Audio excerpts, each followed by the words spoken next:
Good evening. I'm calling this meeting to order. The time is precisely 5:32 p.m. In accordance with the Texas Open Meetings Act, Texas Government Code, Chapter 551. This meeting is officially open with a quorum present. This evening, we are blessed to have students from Dolores Huerta Elementary School. If you haven't met the students yet, you should. They are a gift. And they will lead us tonight in the Pledge of Allegiance. In just a moment, Principal Carla Cochia will introduce them. But first, let's please stand for both pledges.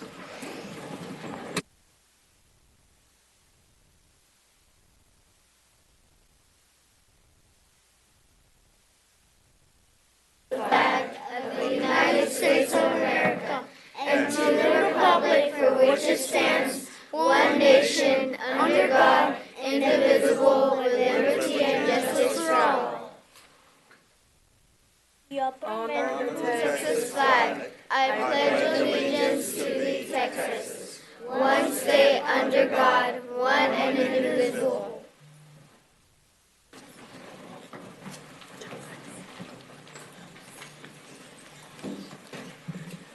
President Jackson and members of the board, Dr. Scribner, it is indeed an honor for us to be here this evening. I would like to introduce our 5 students. We have Ms. Sage Cerda, who is our Student Council Secretary. We have Lynette Sandoval, who is our 4th grade class representative. We have Genesis Guerra, who is our historian. Stand up. And Vanessa Rico, who is the 3rd grade class representative, and Alejandro Garcia, who's a 3rd grade class representative. Boys and girls, you did a great job. Thank you. And if all the parents, if you would please, your kiddos.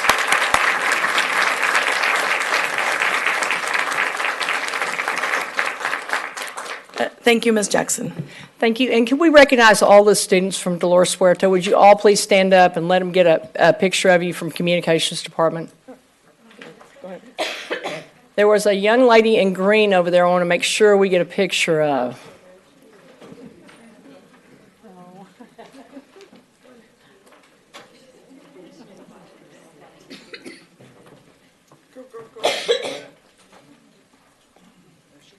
All right, let's give them one more round of applause.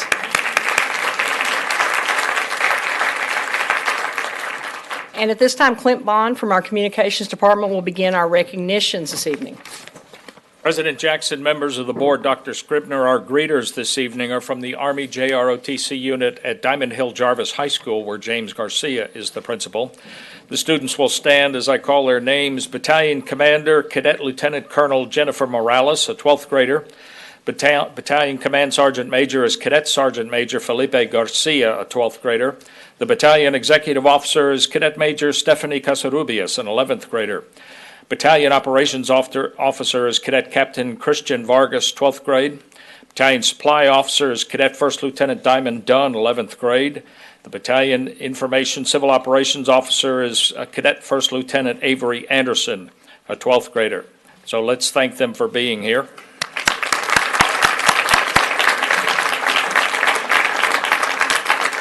The senior Army instructor is Major Retired Bruce Daniel. He's assisted by Sergeant Major Retired Paulette Nash. Thank you very much.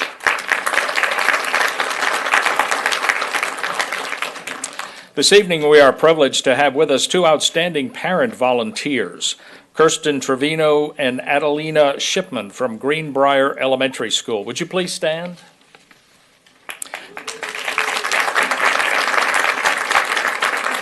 They have provided invaluable support to the school in many ways, making it possible for other parents to be involved and contributing to making the school a great learning environment.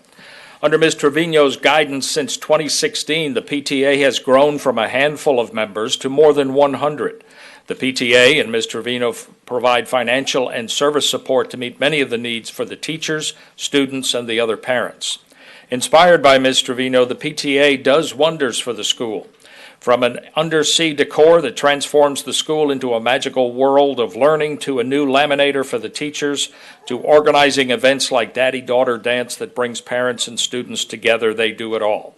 Ms. Shipman spends countless hours helping teachers and, more importantly, making them feel special. She spends her time and her own resources to make tokens of appreciation for the teachers throughout the school year and is always available to help them. Whenever she sees a need, Ms. Shipman is the first to volunteer. Greenbrier Principal Nicole Montalvo and Family Communications Liaison Cynthia Serrano will present certificates of appreciation to Kirsten Trevino and Adelina Shipman.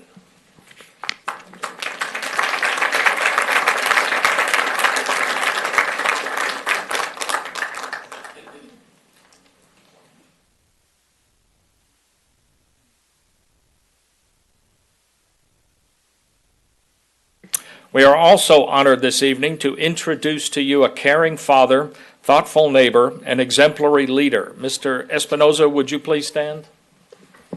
Manuel Espinoza represents the everyday citizen who quietly and pleasantly goes around doing good turns not only for his family, but also for those around him. He works nights and chooses to volunteer his time in the mornings at his daughter's school.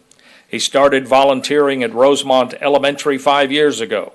He helped students cross the street after school, and he later became active in the Rosemont Elementary PTO. He noticed that many parents got to the school early to pick up their children, but they had to wait outside in the elements until school was dismissed. This was an opportunity to help his fellow parents. When the school didn't have the funds to provide benches for the parents, Mr. Espinoza connected with a person who's in the construction field, and the school was able to install 13 benches around the campus and even some tables.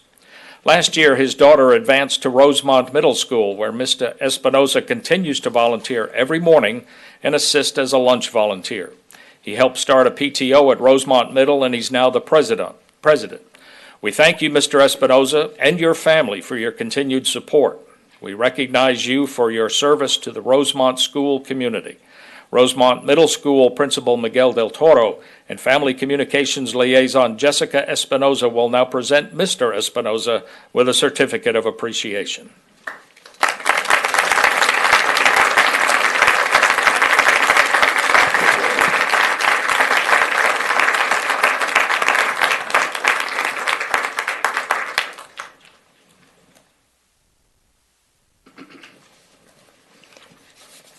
Thank you, Mr. Bond. And now it's with a great deal of pleasure and appreciation that I introduce someone that everybody here knows, Tarrant County Precinct 1 Commissioner Mr. Roy Charles Brooks and his wife, Dr. Jennifer Brooks. Commissioner Brooks has been a longtime champion of the Fort Worth ISD, as has his wife, Dr. Jennifer Brooks.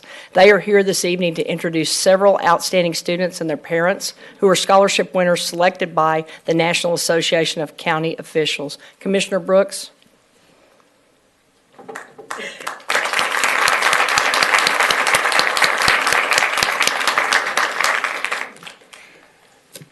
Thank you, President Jackson. To the members of the Board of Trustees and Dr. Scribner, I thank you for this opportunity to bring to your attention two outstanding Fort Worth ISD graduates. This past July, as president of the National Association of Counties, I was privileged to be able to give 2 4-year scholarships to 2 students from my county. And being an ardent supporter of single-gender education, I chose a scholar from the Young Women's Leadership Academy and a scholar from the Young Men's Leadership Academy. They came to Nashville to our annual conference, and before our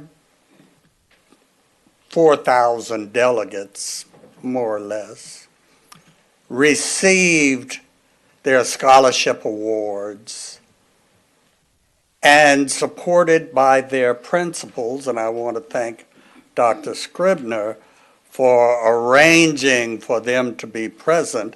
This was the first time these scholarships get given every year by whoever happens to be the president. but it was the first time that they had the opportunity to be supported by their principals. And Dr. Scribner arranged that, and I want to thank you. It meant a lot to our young scholars. So, our scholars are Mercedes Saldana,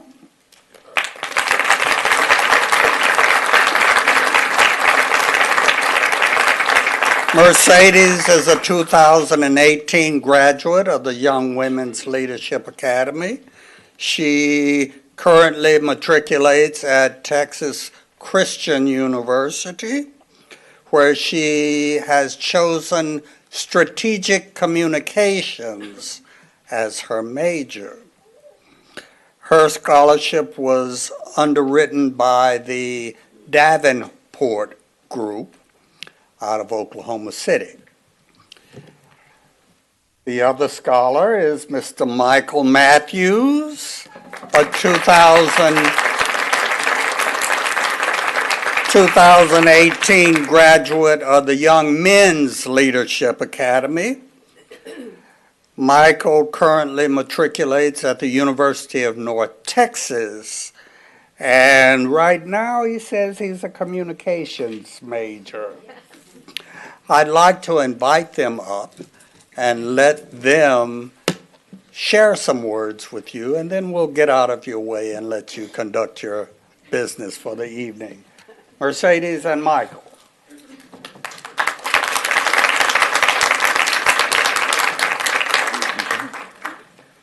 Mercedes said I'll be the one to talk first, so that's what I'll do. First, giving glory to God and my mother who's here, my father not able to be present. I want to say I'm thankful first for my family because although they let me drift from the nest, they're always there to guide me. I'm thankful for Mr. White always being present whenever I'm being honored or something great's happening for me, and always being there for when I can call, always making sure if I need something, he's there, and always being reassuring. So I thank you for not being a principal, but also a father figure. Talking about a little bit about my experience at UNT, I'm thankful for the people I've met. I'm thankful for those who I will be able to contact in the future. I'm thankful for everything that's going to be coming towards me in the future. I'm not sure exactly what direction I'll be swayed towards, but I know that with those around me, those above me, and able to guide me, that there's nothing but up from here. So, thank you.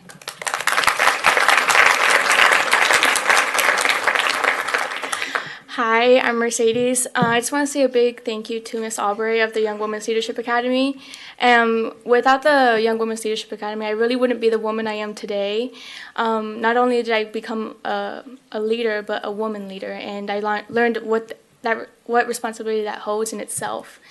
Being at TCU, I'm very grateful for the opportunity to stay in my hometown, to be close to my family. I was raised by a single mother, so it's good to have that short distance home. I want to say thank you to Commissioner Brooks as well as Dr. Brooks for this amazing opportunity, and it really helped me become this beacon of hope for my little sisters as well. And to any little girl who never thought that she would make it to college, I just want to say thank you.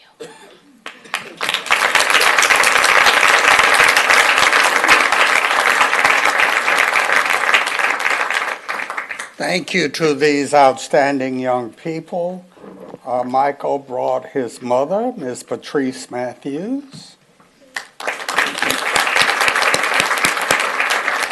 And to their principals, who you know well, Mr. White and Ms. Albury. Thank you very much for your time. Thank you, Commissioner Brooks, and thank you to each student that was here tonight, especially to our scholarship winners from YMLA and YWLA. At this time, Mr. Bond will acknowledge one last recognition. Thank you, President Jackson. January is School Board Recognition Month. It is a time to acknowledge the important role that the school board plays in our community. As I'm sure you have seen, most, if not all, our schools have posted thank you messages to their respective board members on their schools' marquees. This evening, as a token of appreciation, we are presenting each member with a fruit gift basket courtesy of our fine partner HEB Central Market. This year's statewide theme for Board Appreciation Month is Planting Seeds of Success.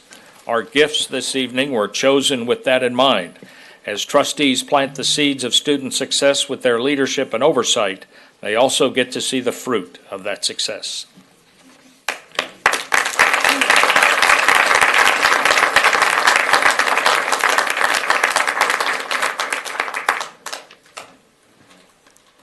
Thank you, Mr. Bond, and thank you to HEB. Amazing. They do so much work on behalf of public education, and for them to recognize the Fort Worth ISD School Board is an honor, and we're most appreciative. Dr. Sims? I'd just like to say thank you for the gift. We appreciate it, but we are here for the children. Thank you. Thank you, Dr. Sims. This concludes our scheduled recognitions. We will take a short recess of 5 minutes so our guests may depart if they so choose. Thank you all for being here.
this time, we'll move on to number 4 on our agenda, which is reports and presentations, the financial report, and the 2019-20 budget update. Dr. Scribner, would you like to say a few words? Thank you very much, President Jackson. Tonight we have our financial report and 2019-2020 budget, which will be presented to us by our Chief Financial Officer, Elsie Shiro, and a new addition to Fort Worth, newish addition to Fort Worth ISD, David Johnson.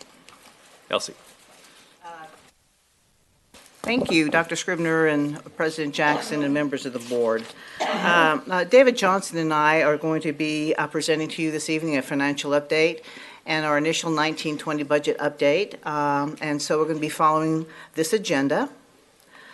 First, I wanted to go ahead and go over an analysis of the year ending June 30th of 2018.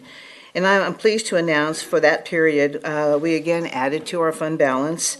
And I believe to better understand how we calculate and get to fund balance, it's good to do a 5-year analysis of our fund balance to see where we've been and where we're going and where we are currently. We've discussed many times the importance of having at least 2 to 3 months of unassigned fund balance, and not only does TEA, but the rating agencies look to that for our financial stability.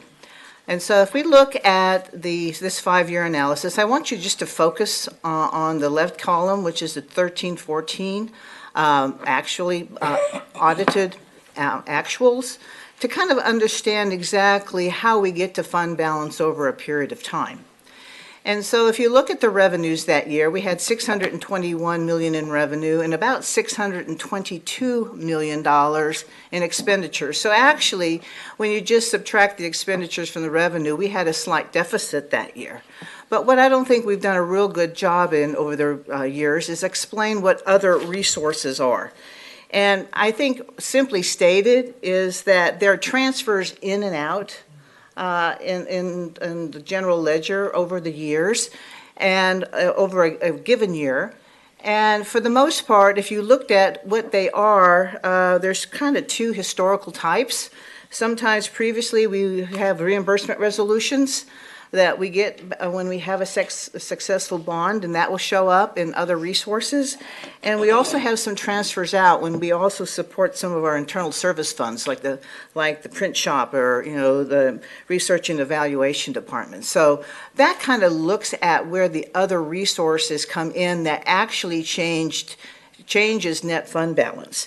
And so even in the 2013-14 year, although we started off with a slight deficit, when we look at the resources in of over $4 million, that was a reimbursement resolution that we received as a result of the 2013 bond. And so you can kind of see how it flows, over those years. And so I don't want to belabor 14-15 to the present, but I want to go ahead and focus on 17-18.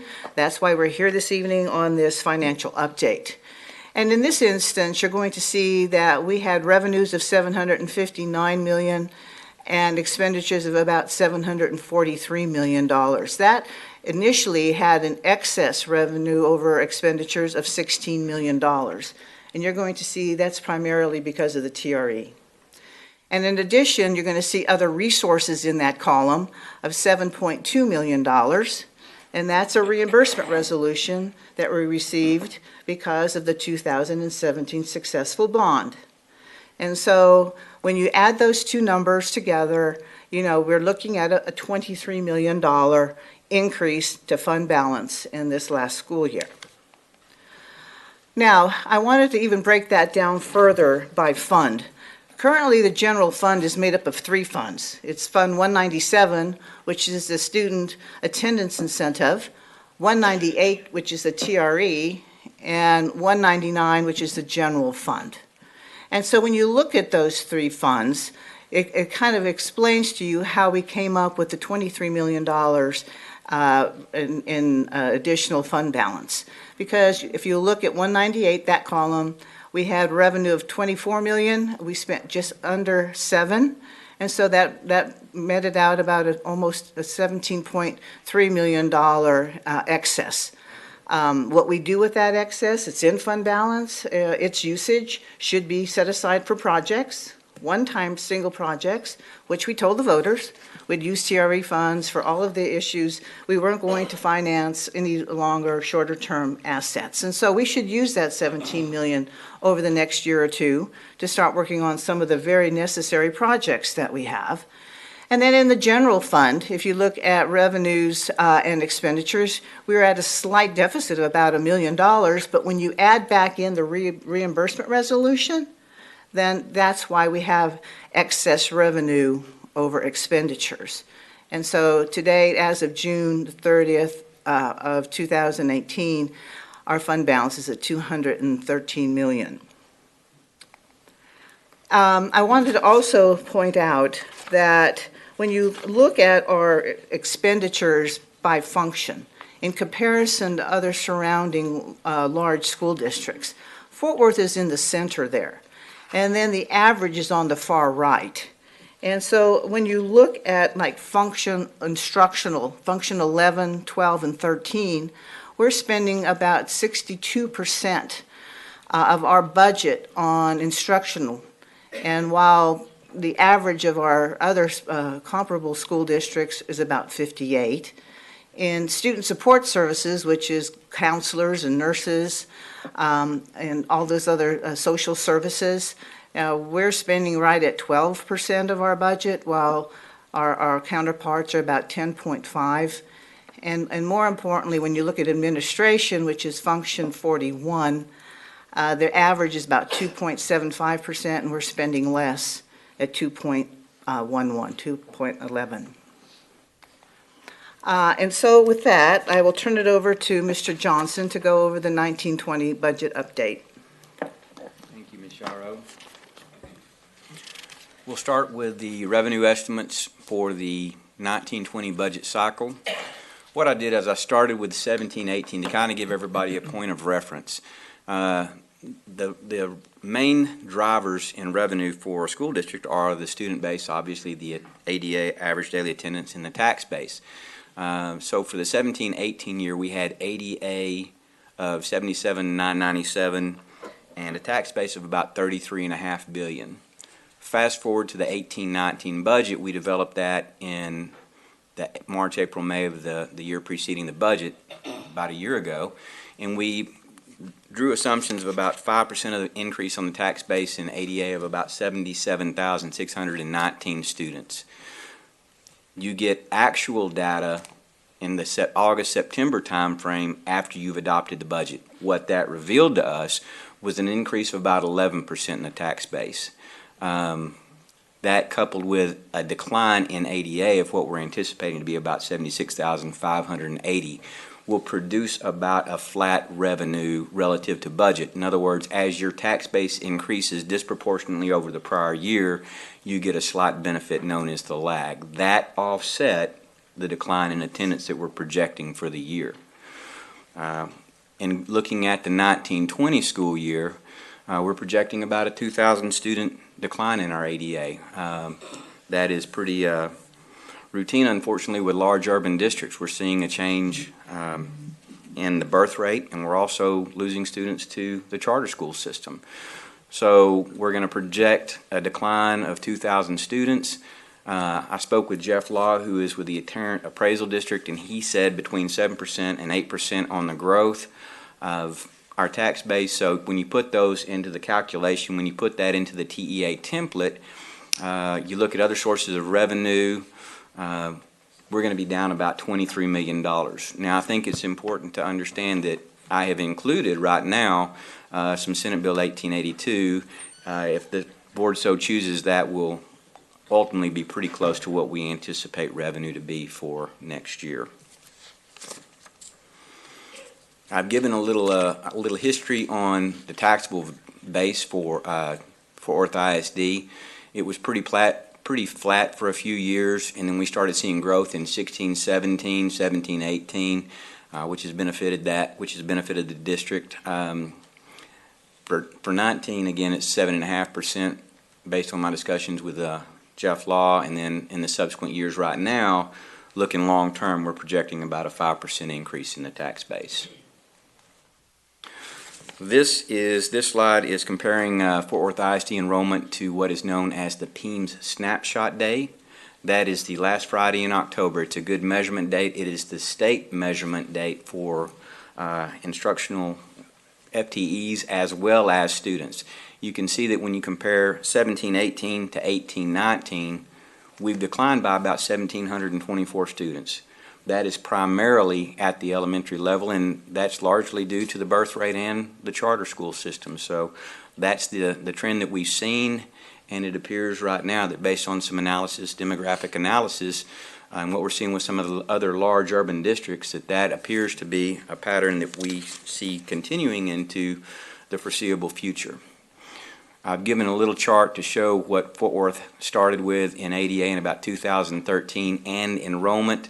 That peaked in last year, although we started seeing a decline in ADA. So our ADA, our actual attendance percentage, has declined and continues to decline, and that is mirrored in this chart. And so, again, we're looking at about a 2,000 student drop. For next year, we've projected 1,000 students for the year past that, and past that it's really kind of hard to see, but the trend is, kind of a decline, unfortunately, in those regards. In the 1920 expenditure planning considerations, 1% in pay raise translates to about $5.2 million, and that's all inclusive. That is salary plus benefits. So a 1% increase would be about $5.2 million, and a 2% would be about $10.4 million. We're looking at raising the beginning teacher pay rate to $54,000. We're estimating about $500,000 for that. And compensation is also going to do some analysis to see where we are relative to other school districts and some of the other steps in the teacher pay grade, and that cost is yet to be determined. Compensation plan alignment adjustments, we're in year 2 of 5 to adjust the pay grade. So outside of the teacher pay grades, we've also got administrative pay grades and other pay grades that compensation is looking to do a market study and market analysis to determine what we need to do to be marketable in those grades as well. Also in consideration of the 1920 are the leadership academies. Right now we've got the 5. We're looking at, including the Senate Bill 1882 if the board so desires and chooses to go to the Senate Bill 1882 partnership. There are 2 turnaround campuses that we're providing for. And then we've got the mandatory program requirements, special education, bilingual. Those programs continue to grow and have a number of substantial state and federal regulations to comply with. Typically, that means that we have to add locally funded positions to address the needs in those areas. We're looking at program growth, specifically at I.M. Terrell STEM VPA and World Language Institutes. This is part of the plan over time, and so it looks like we're going to add a 10th grade at I.M. Terrell and a 12th grade at World Language Institutes. The FTEs, supplies, material costs are still to be determined at this point. I wanted to go ahead and remind the board that administration issued an RFQ for an operational efficiency study, and we approved Education Resource Strategies as the vendor, and the board did approve that some months ago. They started in October, and the main focus of the project is to do a district-wide analysis of staffing and spending levels throughout the district, and also the duplication of similar services or systems or software utilized throughout the district. So we have uploaded to ERS a multitude, all kinds of data for them to analyze, and they have been doing so since late October. They've been meeting with leadership or individually with certain of the leadership team. They're going to be in district this week doing some focus groups. They're going to be talking to principals and to students and some teachers and some executive directors to get some feedback from them as to their opinion on things. And then they will be back in February, and we're going to be setting up meetings for the board to come by, and they can visit with ERS, and they can understand the scope of their work and the direction that they're going. So hopefully by sometime in March, will have a final report to the board and hopefully can implement some of their recommendations in the 1920 school year. And so that's where we are in that study. Wanted to do a quick update on the legislative session. House Bill 21 in the 85th Texas Legislature, first called special session 2017, established Texas Commission on Public School Finance to develop and make recommendations for improvement to the current public school finance system or for new methods of financing schools. Greg Abbott, the attorney, wouldn't happen any other day. The governor of the state of Texas created this commission and assigned folks to that in January of this previous school year. The goal was to create long-term systemic balance between state and local share of education. Obviously, over time, what has happened is as the tax bases have risen, the state has benefited from that, and they are contributing less to education. So this is one of the goals of that Public School Finance Commission. Another one is to reallocate outdated or otherwise inefficient allotments, weights, and formulas. A lot of the allotments, weights, and formulas have been developed in the 90s, and they have not been updated since then. They want to increase investment in low-income and other historically underperforming students, significantly reduce the growth rate of property taxes and reliance on recapture. Recapture is when your wealth per WADA is such that you receive more in taxes than you're entitled to keep. They send that money back to the state, and the state distributes that. It's the Robin Hood plan, which has been a point of contention for several years now. They're also creating outcome-based funding, which is new. They want to create new funding for student growth. Some of the proposed savings to the state eliminates the cost of education index. The cost of education index was developed in the early 90s, and it was to try to differentiate the costs of living between various locales and compensate schools or fund schools so that they could address those costs of livings. That elimination of the CEI would save the state about $2.9 billion annually. Also on the table is going to current year values, which has been discussed for a while. It saves the state $1.8 billion. It would cost Fort Worth ISD about $37 million. The elimination of the high school allotment and gifted and talented allotments have also been discussed. New cost to the state, not all inclusive. The increase in comp ed funding and allotment based on poverty spectrum. Obviously, Fort Worth ISD has a concentration of economically disadvantaged. Fort Worth ISD stands to benefit if this is pursued and actually pans out, so that would be a good thing. The third grade reading weighted allotment and outcome funding. Again, it's the outcome funding. It's results-based funding. College career military readiness outcome funding is also on the table, as is a full-day pre-K. Next steps, there will be budget workshops and budget updates to the Board of Trustees over the spring, and the public hearing and budget adoption is slated to be on June 25th, 2019. Can I answer any questions? Trustee Ramos. Yeah, thank you, President Jackson. I've mentioned before, and I'm hoping that we will take into serious consideration where we are with signing bonuses and stipends for bilingual educators. And thank you for noting the importance of bilingual education and special ed. But as I continue to look to our surrounding districts, we're not as close as they are.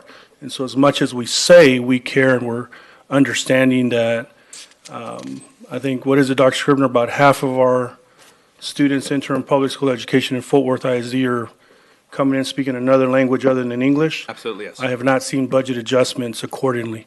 So we recognize that that's a population that's booming, but I feel as if it's falling on deaf ears, and I'm hoping that this budget cycle is a little bit more responsive of that population. Thank you. Thank you, Trustee Ramos. Trustee Christine Moss. Thank you, President Jackson. Thank you for the report. It was very concise and understandable, and you did share a lot of things that we had not, I guess, was not shared before. But I have a couple of questions. I wanted to go back to when you talked about 2,000 students would be lost to charter schools next year. That's what you estimated. Yes, ma'am. So what do we do about, do we estimate how many new students we'll get in the district? Or when students move into the academies, is it within the district, the academies are filled? Or do we get new students into the district? Or is it just transfers within the district? Well, we're looking at a cohort survival model for the existing students, and then birth rate retention is a typical projection methodology. So you look at the birth rate over time, you project your retention of that birth rate relative to your students that you get into the school, and then we've done demographic analysis as far as the charters opening in neighboring districts. And so all of that combined, based on the information we've got, points to the fact that in spite of the fact that we do have a birth rate and we are retaining those, we anticipate losing approximately 2,000 students next year. Oh, yeah, I understand that part, but I was just wondering if we would get in new ninth graders or sixth graders, or do we, when we have the openings in the academies, are those admissions coming from within the district, or are we getting new ninth graders into the district? But I guess you determine that by the birth rate? Well, the birth rate kind of gets us into the entry level. The Okay. birth rate gets us into the entry level, and then they do some analysis based on historical trends and some of what we're seeing with the charters. Yeah, and if I may, David, I believe that what we do see with some of our charter partners is students will begin elementary in the charter, as you saw with the demographic numbers. Many of our secondary numbers actually are increasing. So I think what we're in the process of doing is coming to the board this spring from the innovation department with some schools of choice and different configurations that we think will put us in a better competitive position. Okay, so we will have students being admitted to the district? Absolutely. Well, not like the hospitals. We will have. We want to do that, and while we want great schools across the region, across Fort Worth, irrespective of the kind of school, we do also want to be transparent and honest and demonstrate that charter is not necessarily synonymous with quality. There are some great charters, and there are some charters that are just, quite frankly, not good for students and families. And we want to communicate that our schools, what we have to offer, and actually, if you compare apples to apples in terms of student achievement, I think we are in a position to continue and turn this trend around. Okay, thank you, Dr. Scribner. Thank you, Trustee Moss. Trustee I had Ashley. two questions. Oh, I'm sorry. If I Keep going. talk too slow. Okay.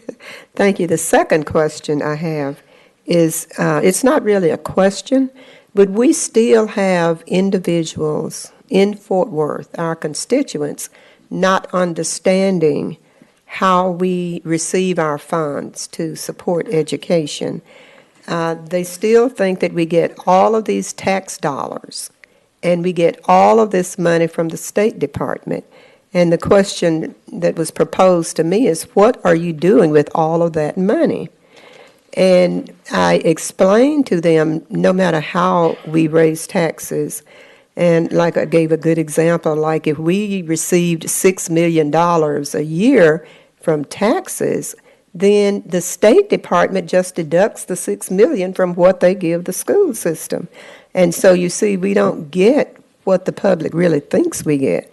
And so I don't know how we solve that unless we try and give out some public notices or something. So how do we actually get our funding? You know.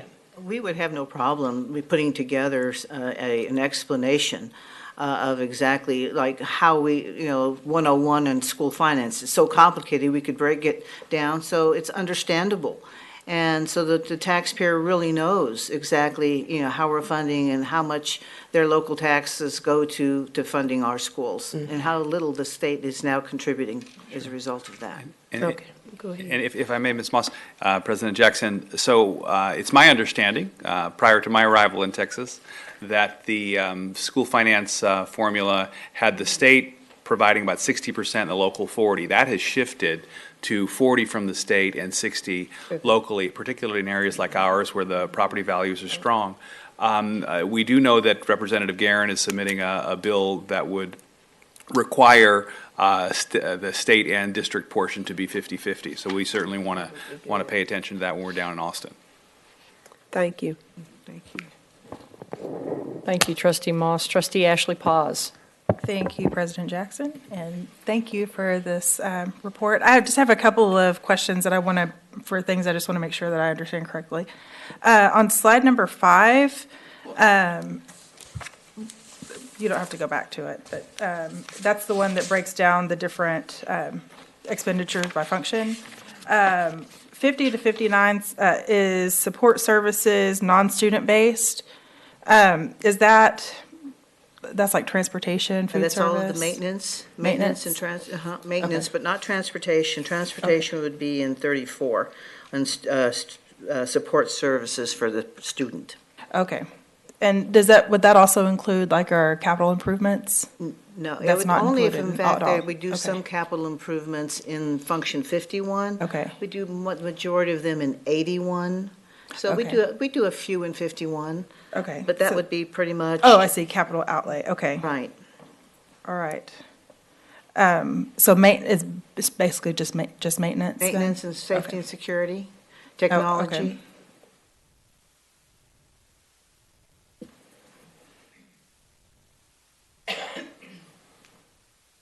Sorry, I'm a slow writer. Okay, and then on, towards the end, you use the term operational funding a few times. Or outcomes-based funding. In the slide number 15, talking about the Public School Finance Commission. I'm assuming that means that that the funding will be tied to test scores. Is that accurate, or is it a little more complex than that? There, if I may, there is some debate around that. There's going to be a great deal of debate moving forward in the session. So there are some who believe that funding should be tied to standardized test scores, and many who think that's a bad idea. I know that one of the recommendations coming out of the School Finance Commission, which is very familiar with the ACE model out of Dallas and our Leadership Academies model, that they're talking perhaps about the performance being identifying your top teachers and having them perform in historically underperforming schools. So we certainly wouldn't be, I personally would not be in support of a direct STAR test score equals additional funding. I think it's much more complex than that. We certainly want to have a more nuanced conversation. I serve on the Legislative Commission of the Texas Urban Council, and we'll be down in Austin quite a bit this session. So we'll be coming back and sharing updates with the board and taking your input down there as well. Okay. And then finally, I know that this is more just an informational update. But at what point in the budget development process will we be talking about our budget priorities and how they are tied to our student achievement goals, and in addition, our goals with equity and excellence? We have any number of meetings, and including board workshops. The first board workshop would be the 5th of March, I believe. And so we certainly welcome any input from the board on their priorities. And so we'll have any number of multiple meetings as outlined on that last page for that input. Okay, great. Yeah, I actually had the opportunity to go back through Lone Star governance training this weekend by courtesy of our friends at Leadership ISD. Shout out to all of my friends from our training this last weekend. But that was one of the things that we really stressed in that training is, everything that this board does should be tied back to our student outcomes. And I think that, I know that we haven't always done that in the past. I know last year you did do that, but I'm anxious for us to pursue that conversation early on in this process. Of course, thank you for that. Thank you. Thank you, Trustee Paz. Dr. Sutherland's monitor is not working, so she will be next. Trustee Sutherland. Thank you, President Jackson. I have several comments and questions. To start with the easy one, your chart on page 5, where you collapse the categories, the function categories. you lose all the variance when you collapse categories. So if you're going to use this, I would like to see every one of them all the way through, like is shown in the bond. I'm sure you've got those because you couldn't collapse them if you didn't. So that's just a small comment. My major problem with our system, as is well known, is that it's very hard. Well, first of all, let me say that some months ago, I asked, and it was said we proceed with having a presentation, a formal presentation not limited to 3 minutes by each of the employee reps. And I don't know where that went, but we haven't seen it. And I would like to see that with all deliberate speed as soon as possible. Can we get that commitment from you, Dr.? I'm sorry. I interrupted him. Yeah. Sorry. Are we done? Okay, Dr. Scribner, I would like to know, can we have a presentation by the 3 employee representatives? There's supposed to be a procedure in the bylaws for that. It's been ignored for the last couple of years. I feel it's very important, and it's the core of our operation. I'd like to know if you'd commit to that. Can we stay on? No, I am on this, and you are out of order. I have the floor. You have the floor, but I'm presiding, and let's Point of order. discuss this. Let's discuss Counsel? this at either put it. agenda? To the agenda? This is on the agenda. We're having a financial report. I would like to see a presentation by the employee reps when we have the next financial report. That is germane. Okay. Okay? So that's my first question. So I don't hear anything from you, so does that suggest you're not willing to commit to that? Not at this time. We certainly want to review the process, and we have several dates up here, and I can bring that back to the board. Okay, well, we asked for it back in September or October, so I would appreciate if that would be gotten done. My major problem with the budget is, as I mentioned to several of senior staff, is that the numbers don't seem to make a lot of sense. And we have way too much money in our reserve. I can't tell from this budget what's going on with the reserve because you don't have I'm not complaining because this is really early to have the 1920 budget function categories. But when we voted for the budget, we voted for a budget that showed a 30-some million dollar deficit. And when the audit came out, there was instead a $23 million surplus. And Dr. Scribner has explained to me that this is because of the bond money. But then we see here that the bond money didn't include that much. So I'm having a lot of trouble understanding. The most significant problem with the budget last year was the fact that the budget as presented had a great deal more money in it in the instruction category than was spent, specifically $30 million. I mentioned this to both of you when we met earlier and also to Dr. Scribner. And so it appears to me that the instructional staff does not know how this is controlled. So I would like to have this very clearly explained, and the next time we have a budget that says we're going to have a 23 million or whatever it was deficit, that I just don't see any excuse for that. If we're going to have a surplus of $23 million, we should not be talking about voting for a budget with a 30-some million dollar deficit. The board is not in any control over this. We have no control whatsoever. And furthermore, it appears that some of the senior staff doesn't really know how their expenditures are controlled. Can you imagine $30 million in the instruction budget went unspent last year, and nobody knows why? That's all I have to say now. I hope that won't happen again. Thank you, President Jackson. Thank you, Dr. Sutherland. Trustee Anael Luebanos.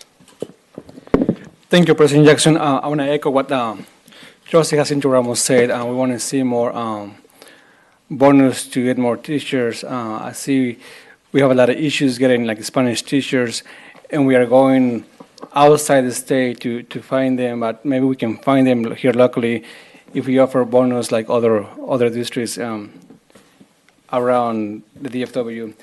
And then I noticed there was a 1% increase or 2% increase, but with so much money in reserves, over $200 million, can we do an analysis of 3%? For the next budget to see what our numbers will be?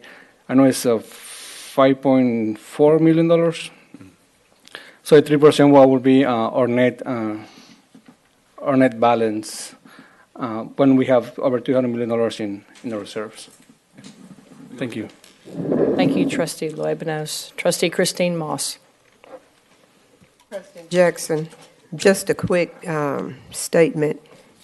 I think we talked about more classes for the 2019-2020 school year, more Spanish classes, our elementary students learning to speak Spanish.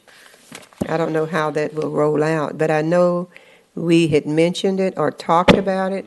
So if we're going to do that, do we have money in the budget to recruit Latino teachers? Okay, we'll look into it. Yes, of course, we'll. That's a question. Yes, I think we will certainly look into the recruitment. Yep, you would look into that Yes. part. Sure. Yeah, in fact, we are going on a recruitment trip, I think, to Trustee Luebanos' point. We can look outside of the state, in this case in Puerto Rico, but certainly we can look within the state in many of our universities, both here in DFW and across the Southwest. Thank you, Trustee Moss. Trustee Needham.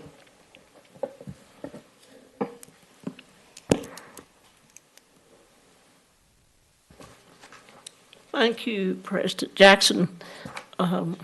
Ms. Shiro, thank you all for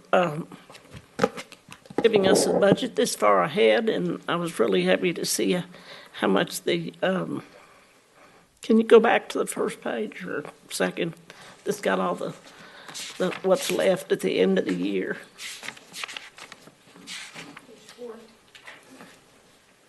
The 213 million Yes, page 3. fund balances Yeah, page 4. is super. Maybe doesn't need to be quite that much. If somebody can find 50 Spanish teachers. Several months ago, Dr. Scribner, we discussed collapsing some programs and some schools. Are we going to have that ready to suggest and modify this budget? Absolutely. Trustee Needham, members of the board, a couple things that we have hinted at, and certainly in this presentation, the efficiency study, the firm that's taking a look at how we spend our dollars, both from a quality and a quantity perspective. In addition to that, the facilities master plan group will be coming back with some instructional recommendations. So we want to make sure that we have the numbers right and the projections correct so that we can operate as effectively and efficiently as possible. And I will be bringing back to the board in an upcoming board meeting here in the next month or two our recommendation for next year and for 3 to 5 years out. We certainly want to make sure that we're being strategic. We can monitor and adjust. But with the heightened competition, we too need to change what we're doing. Organizations are perfectly designed to get the outcomes they're getting, and we want to turn this enrollment trajectory around. Thank you. Thank you. Thank you, Trustee Needham. Dr. T.A. Sims. We talked about decreasing some programs. There might be some we want to increase too. So I'd like for you to take a look at that. Absolutely. Great.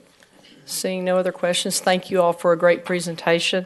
And if we could get the dates out one more time to the board with regard to the budget workshops. Yes, I So, will, President. so that we can be prompted or reminded tomorrow after it's fresh on our minds. Going to number 5 on the agenda, Lone Star Governance, will be a literacy update over goal progress measure, I believe 1.2. Dr. Scribner, Yes, would you like thank you very much. This presentation providing a mid-year update with regard to literacy. We have Charlie Carroll and Sarah Rispey and Sheree Washington, Raul Pena also participating in this presentation.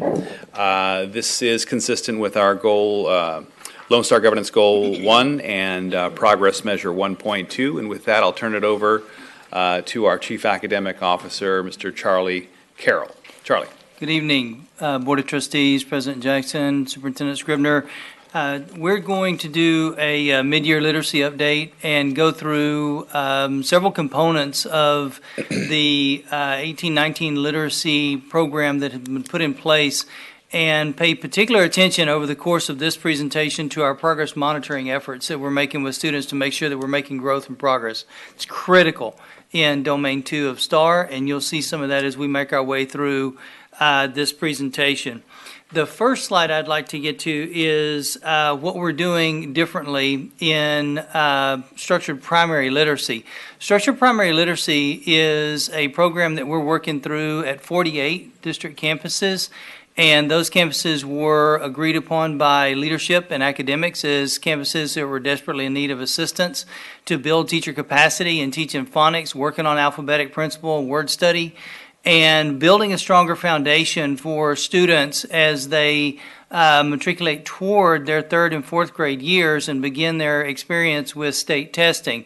The objective for the structured primary literacy, of course, is to build much better fluency and much higher comprehension in reading than we see with our students who are going forward into 3rd grade now, so that we can meet the board goal of having students go into 3rd grade who are reading at grade level when they go into 3rd grade with great fluency and great comprehension. One of the things we've started doing this year is a monthly training regimen with our teachers and with building administrators. Curriculum conversations are happening on a bi-weekly basis at the PDC, and they have been very productive. It's an excellent question and answer time for teachers, for principals, assistant principals to come in and work with my staff and district staff to get answers about alignment issues, materials issues, and anything else that can help them properly implement the district's curriculum. A couple of other things we've been doing is aligning our waiver days and professional learning days a little better.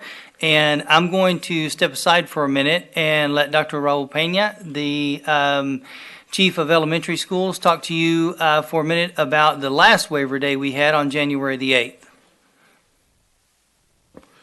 Thank you, Mr. Carroll. President Jackson, members of the board, and Dr. Scribner, it's with great enthusiasm that I share with you the outcomes of the collective impact between principals, curriculum and instruction, and school leadership. Over the past few months, our principals have provided valuable feedback on designing more impactful and meaningful professional learning for our teachers and school leaders alike. Based on the teacher and principal feedback we've received, we were able to integrate writing, the learning model, and all content areas into our January the 8th waiver day of professional learning. The first half of that day focused on providing specific training on how to integrate writing across all content areas, while the second half of the January 8th day was provided to teachers to plan for instruction for the 4th 6 weeks of the school year utilizing curriculum and relevant student data. The qualitative survey teachers took at the end of the day showed high teacher satisfaction on the quality of learning that day.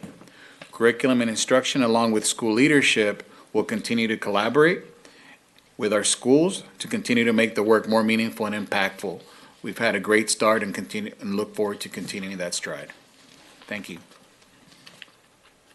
Thank you, Dr. Pena. And I will also share with you that, good evening, board first. Good evening, board. President Jackson.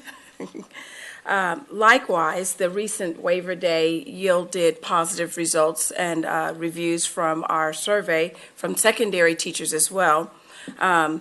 We also saw that the waiver day provided an opportunity for secondary ELA teachers, English 1 teachers, and English 2 teachers to work collaboratively with the CNI team and leadership. They were focused on designing lessons that were specific to the first semester in reteaching areas in which students required additional support. Also, professional learning teams, each campus developed instructional planning calendars to support students in interventions and additional small group instructions and other strategies to promote student learning. Last week, we had our secondary principal meeting, and at our secondary principal meeting, we had a collective joint effort between ADQ, between curriculum and instruction, and leadership.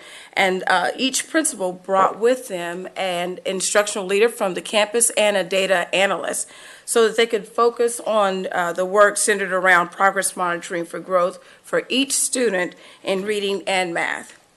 With the focus on reading, we've already seen, and our focus on instructional planning and progress monitoring for student growth, we've already seen students in grades 6 through 10 have already outperformed their first performance expected Lexile target. But that said, Mrs. Arispe will take us into our next piece. All right. So I get to talk a little bit about our instruction with speaking, reading, and writing and progress monitoring. And the tool that we currently use in the district with the support of the board is Achieve 3000. And so I'm going to bring you a little update about that and how that is helping our students and some good progress that we see. So, board, you may remember that this is used by students in grades 2 through 12. The goal is twice a week that it will be part of the teacher-led classroom instruction. So 5 days a week in the literacy classroom, the teacher is leading instruction. One of those days they would use the Achieve article as the basis for that instruction. We do once every other week in science or social studies. We also have a goal of students scoring 75% or higher on their lessons, and that's for the total of 8 lessons a month. And the other key piece of this is the teacher-led literacy lesson cycle. So as you see, the teacher is key, whether the lesson is using an Achieve article or using something out of a reader or something that the teacher is using a piece of literature. We'll see that they start with a before reading poll. On this part, the teacher facilitates students having a response to the poll question, and I put one on the screen for you. This just happened to be an article that was used the week before where students learned about how the NFL and the American Cancer Society teamed up to fight skin cancer by using sunscreen. So students respond to the poll question, and then they discuss why they responded as they did. Then the teacher will review and introduce vocabulary with students that's pertinent to the article they're about to read and to the content. So this article might be used in a health class, it could be used in a science class, it could be a cause and effect in an English class. Then students read the article, and this is the part where the Achieve program helps us to differentiate because each student receives the article with the same general information at their individual reading levels. So there are 11 different reading levels a student could be at. So students in the class who are struggling readers, students who are on-level readers, and students who are really highly proficient can all get information at their own level and then have conversations around that information. After the students read, they respond to some activity questions online. They get immediate feedback as they're doing that. And then the teacher conducts an after-reading poll, and it's honestly the same poll they got before reading, but now kids have a chance to respond again and say whether they have changed their mind based on what they read and learned through reading the article and discussing with their peers. And finally, they respond to a thought question. This ties to the article and the content area, and writing, brings in writing. So students have a chance to use transactional literacy using speaking, reading, and writing all within that lesson. The after reading poll and the thought question also give the teacher a chance to check for understanding, as we know teachers do in any lesson that they deliver to students. So is monitoring our Lexile growth helping improve our student outcomes? So that's our goal after all. So 2 key indicators that we monitor are the number of lessons with a goal of the average of 2 per week, and then the average of percent correct at 75% or higher when students respond to the questions. So on an average for the 17-18 school year, Fort Worth ISD students completed 56 lessons. This was up from an average of 46 the year before. So we're doing well on our progress toward getting 2 per week and increasing that number of lessons. For the 75% goal, on average, our students in 17-18 scored 70% on each lesson. That was up from 66% the prior year. So students are also performing better and engaging with their teachers as a part of these lessons. We also want to look at the student increasing their individual outcome or their Lexile level. So on average for the 17-18 year, students increased by 105 Lexile points from the beginning of year to the end of year. And that was up from an 80-point gain the year before. So regardless of where students start their educational journey in reading, we want them to grow as readers. And this is showing that we are increasing that.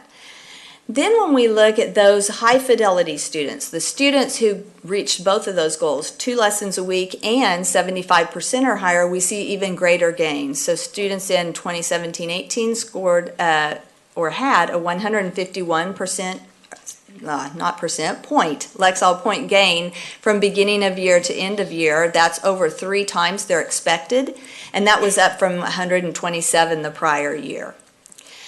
We also wanted to look if Lexile growth is correlated to STAR performance. So will increasing Lexile help increase performance on the STAR reading test? And so we have this correlation diagram before you that it shows that it is highly correlated if in a positive way. So students who increase in Lexile will increase in their STAR reading performance.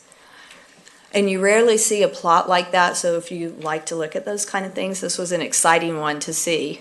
That high correlation. We found that 95% of students with that high fidelity use actually passed their STAR test in 2018, their STAR reading test. Whether they passed at approaches, meets, or masters, those students were successful on STAR. This also held true at the higher level, the college and career ready level. So for higher readers, there was a 10-point increase from beginning of year to end of year in kids performing at that college, career, and military readiness level. And finally, I want to just give you kind of a mid-year update where we are right now. Board, you have pushed our thinking to make sure that we are not only monitoring progress as a district as a whole for all students, but that we're also looking regularly at how students are performing in their student groups. So this slide shows you the average Lexile gain for the first semester of the 2018-19 school year by student group. You'll see all students, they had a 51-point increase, Hispanic 51, African American 48, white 57. Our English language learners had the greatest increase in Lexile from the beginning of year in the first semester. They increased 59 points, which is very encouraging. And then finally, our special ed, students served by special education had a 38-point Lexile increase. The numbers in the center of the bars there are just for your reference of the size of those student groups. So they are not all the same size. The largest group is Hispanic, white is the smallest group there for our race ethnicity. So happy to bring that to you, and we'll be coming back with more information as we end the year, but we feel like this shows that we will be on track to meet or exceed the gains that we saw last year in reading. And we know that the board is anxious to see what structured primary literacy is all about, and we fully intend to come back to the board at our next meeting, one of the meetings in February, and have that conversation about the steps that NIHouse Literacy is having in Fort Worth ISD and working with us to improve primary literacy. But I think it's appropriate also to publicly thank the board for the support for the 2 NIHouse cohorts that are currently in place, and looking forward to adding campuses in the 1920 school year. And also for support of Achieve 3000. Results are indicating that groups are trending in positive directions, and we see some things coming out of these results that we think are very positive moving for us this year and into next year. So that concludes the report, and whichever one of us is appropriate is certainly willing to answer questions that you may have. Thank you. Trustee Christine Moss. Thank you, President Jackson. I have a question, and it's about Achieve 3000, because I want to understand it. When it was page 20. 1 through 12. when students pass reading on the STAR test, does that mean the students are reading on grade level? That's a great question, Ms. Moss. Thank you. That 95% on that particular slide represents students passing at any level, approaches, meets, or masters. Our goals are set around the meets level, so we want students to pass the test at those higher performing levels, but the state gives us those 3 different performance cuts. They do, but I wanted to know if they're learning to read. And that's because I'm ignorant of this. So I just want to know, does the results achieve 3,000? Does that give you any idea of what grade level the students are on? It does give us, it gives us information about how they're growing in Lexile level and how that is related to their STAR performance. So we can tell based on their Lexile level whether they're likely to pass at the approaches level or at one of those higher levels. So the answer to your question is yes, there's not a direct one-to-one number correspondence, but there is a relationship there that teachers watch along with all of the other information they have about students. Okay. Perfect. On page 13, what grade level were those questions? Sorry, I'm flipping to page 13. That's okay. Um, It might have been on there, I just didn't see it. And it The- doesn't have to be on there, I'm just trying to see. yes, is that where This works. the part of the before reading poll in that achieve lesson? Yeah, when they read and then they come back to see if they comprehend and then the questions and like that. Good question. So the children are reading on their instructional level, wherever that is, regardless of their grade level, and then the questions are written at that same appropriate level for the student. So if I'm a student that's performing right now, I'm struggling reader, my questions may be the same, but the wording of the questions will be accessible for me. And then the same is true for a highly proficient reader. Okay, no, I was just trying to see if I could answer the questions, what grade level I would be on. Okay, so you want to go through a lesson. I was and- looking at those questions. Very and good. wondered if it. I got $5 on that one, you will. We, if you really are interested in doing that, we could certainly do that. I've done that before No, just thank because you. I was I'll- interested. I'll follow the children. No. It is interesting to see those, though. No, but it's interesting, we get so much from Achieve 3000, but still we can't just look at it and say, well, this kid is not reading on grade level. Charlie, could you walk us very briefly through what a week would look like for a teacher using Chief 3000? In our system, we have set up, Dr. Scribner, we have 4 days direct instruction and 1 class period, 1 time that your teaching would be devoted to Achieve per week as they walk through. One of them is in an ELAR classroom. One of them would also be in a social studies or a science classroom where they can deal with different forms of nonfiction, fictional text. And so the trick with it is to understand that the lessons themselves and the articles themselves are written into the curriculum.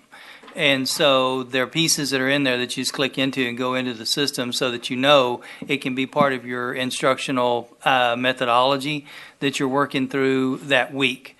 And so it is it's built into it because we did not want to go in and build a curriculum that had unreasonable time increments in there and had an addition to it without making the time in the curriculum to address it. Thank you. Trustee Needham. Charlie, or whoever, are we addressing writing in any of these lessons or the Achieve 3000? Ms. Needham, the Achieve, if Achieve 3000 is done with the instructional process that's described in here, there is a writing component to it. Yes, there is. And if it's done, it can be done fairly well in terms of answering short questions and then extended.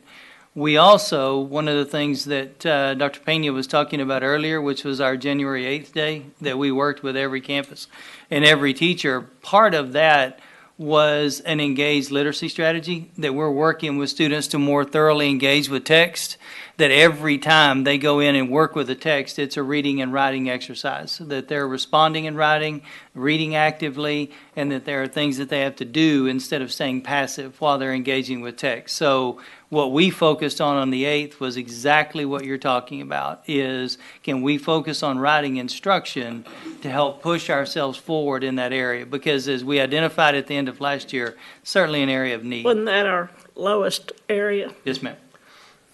Do we do some other things to help with the writing? It is written into the curriculums, and the way that it's written into the curriculums is such that it is usually a literary response or an expository paper that's in there that students are responsible for. So yes, it's in there quite a bit. And the trick with that, Ms. Needham, is making sure that as we're teaching reading and writing, we're doing it reciprocally. They feed off of each other instead of having them separated from each other. Students need to read every day, they need to write every day. And so that's the way the curriculums are written. That's great. Hopefully they'll go up this year a bunch. We did. Very interesting. Yes, ma'am. Thanks to each of you. Thank you, Trustee Needham. Trustee Sutherland. I would just like to support the request that we be able to have grade levels. It just doesn't make a lot of sense to me. The correlation between the Lexiles and the grade levels is firmly established, Trustee Moss, and you could find it online, and so can they, but they refuse to give them to us. And so I asked for that several years ago. I wanted to add, though, that I generally support this whole thing. It seems to me that it's made a more organized pursuit of reading ability, which is a great asset. Thank you. However, I do think that you should give us the grade levels. Okay? Thank you. Thank you, Trustee Sutherland. Trustee Ashley Paz. Thank you, President Jackson. Can you go to slide number 19? It's so cool, I just want to look at it again.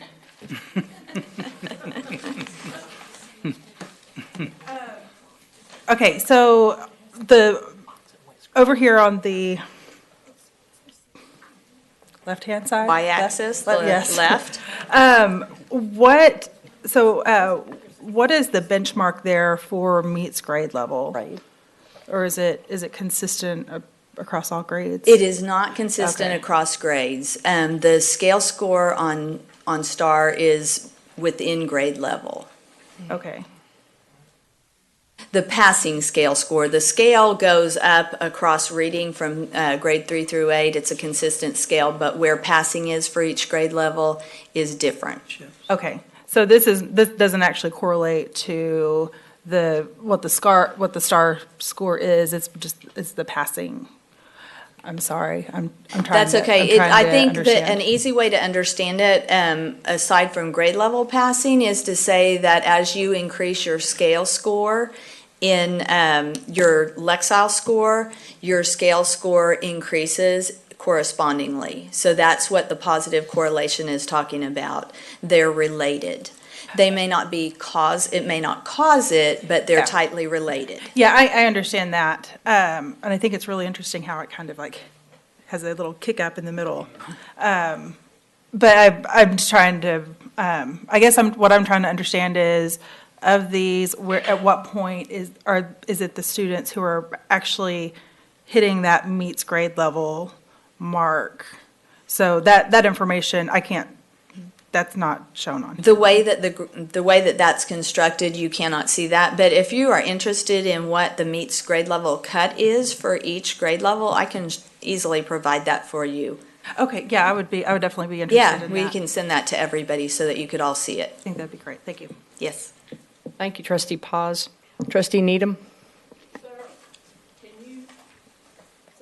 A report on how many kids are on grade level?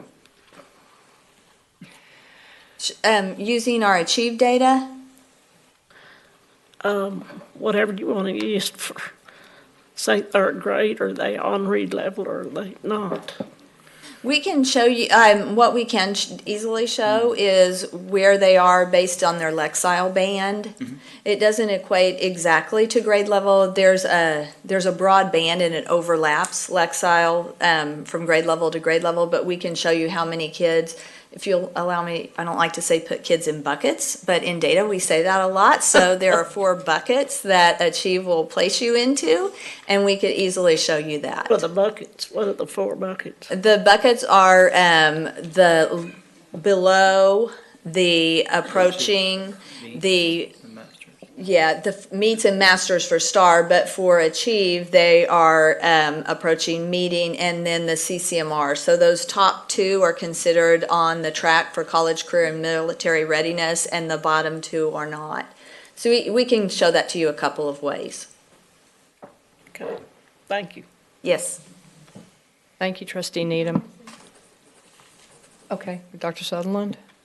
Dr. Sutherland's screen does not work. Yeah, it's hard for me to do. She has Just let me to say again, okay? There are something like 400 studies comparing Lexiles to grade equivalents. You can easily tell the students what the student's grade equivalent is if you want to. It isn't true that you have to use buckets. You can see those numbers. Just Google Lexile to grade equivalent studies and you'll see. And so this business that we can't do grade equivalents is not true. Thank you. Thank you, Dr. Sutherland. I just have a quick comment and then a question, and then I think I need to come meet with somebody because I have some ideas about stats that nobody else wants to hear about, and I may be wrong, so I don't want to embarrass myself. Yes, ma'am. I think the most salient thing is we're seeing progress in reading for our kids, and that's great, but how do we keep the word that you guys love to use, fidelity, with this program and keep excitement going? And on the other hand, do more lessons equate to children loving learning more, or is there a sweet spot where we need to cut this off? I don't know. So what are your future plans? What have you learned? And how do we keep this going? Because the results do sound good. Ms. Jackson, I think the answer to your question, most direct answer to your question is no. I think having a well-rounded curriculum that exposes students to a number of different experiences in reading and writing and promotes creativity and promotes their ability to think critically in different venues using different materials is the way to develop the students that we want to see moving through our system. I think when we have conversations with some of our professional staff who would make that same assertion, well, if 2 lessons a week is good, then 9 or 10 is like great, right? They'll be reading geniuses. No, they won't, and not even the company will advocate that. And so that is one of the things that we have worked with to build some understanding, and that's the purpose of a curriculum, is to make sure that we're doing our due diligence to make sure that we promote kids grade level to grade level who have a real affection for reading and writing. Cool. Thank you. You all, no more questions, so thank you all so much, and we will move forward to public comment. At this time, we'll hear public comment. Let me remind you that because of restrictions by the Texas Open Meetings Act, board members may not engage in a verbal exchange about a subject that has not been posted. We will listen and take notes, but the board is prohibited from responding to any inquiries made during a board meeting on any topic not posted on the agenda. However, the board may reply with 1, a statement of specific factual information given in response to the inquiry, 2, recitation of existing policy in response to the inquiry, or 3, direct the person to visit with staff about the issue. While the board listens to concerns of a general nature and issues of common individual concern, the board will not hear complaints about specific individual employees or public officers during the public comment session. Speakers shall refrain from mentioning names of individual employees or public officers during their comments. Any employee, parent, or other member of the public is asked to comply with the appropriate grievance policy to have a complaint heard pursuant to the applicable board policy. In accordance with board policy BED local, speakers shall have a 3-minute time limit, and we ask that you please please observe this rule. Furthermore, a speaker may not relinquish his or her time to another speaker. Delegations of 5 or more persons shall appoint one person to present their views before the board with the time not to exceed 5 minutes. I want to thank each of you for being here tonight. And our first speaker is Rodney Wade, and our second is Dr. Robert Rogers.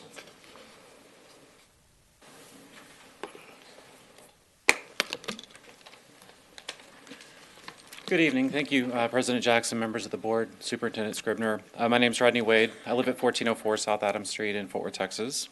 As you know, Texas. I am president of Fort Worth ISD Special Education PTA. I am chair of the Fort Worth ISD Special Education Advisory Committee. On behalf of the Special Education PTA, I would like to acknowledge the leadership shown by our Assistant Superintendent of Special Populations and congratulate her on her retirement. Several months ago, I was complaining to a friend about all the work we need to do to improve special education. She gave me the gift of perspective and reminded me that sometimes we need to look back to see how far we have come. And we have come a long way. Students today have opportunities unimaginable 15 years ago. More students are able to learn with their peers, to participate in extracurricular activities, and they have access to technology that literally gives them a voice. For more than a decade, she has had the impossible task of not only overseeing special education department, but making sure every employee of this district understands the unique needs of our students. Her role is part leader, educator, manager, negotiator, counselor, lawyer, policy expert, and she has the expectation to allocate resources with an extremely limited budget. She has greeted my frequent complaints with an impressive level of professionalism and respect, which I greatly admire and I aspire to. Special education is undergoing a transformation, and Dr. Sheffield has led us through many changes. But more importantly, she has laid a path that future leaders can follow. I hope you will join me in recognizing her accomplishments and commit to continuing the work that she has started, and to make sure that when we speak of all students, we truly mean all students. Thank you for your service and your commitment to our students.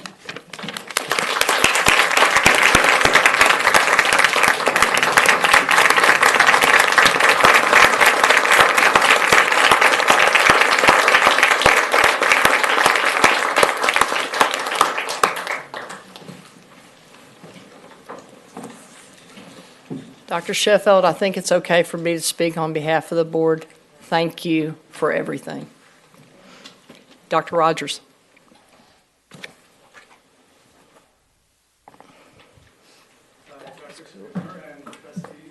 For letting me have a little bit of time.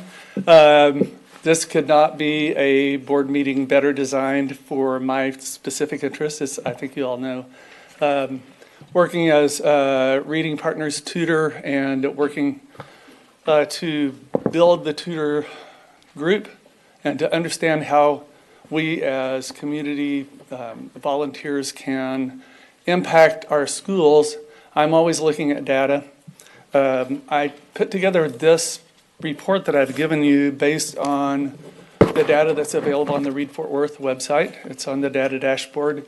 You can look at every school in the district for 7 years now and look at the third grade proficiency results based in a percent.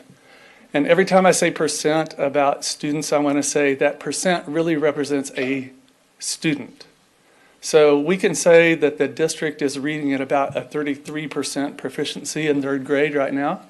That's 1 out of 3 students reading at a level that we could predict that they're going to succeed in the rest of their school and college and career and military readiness. If they're below that level, that's going to be a more struggling student.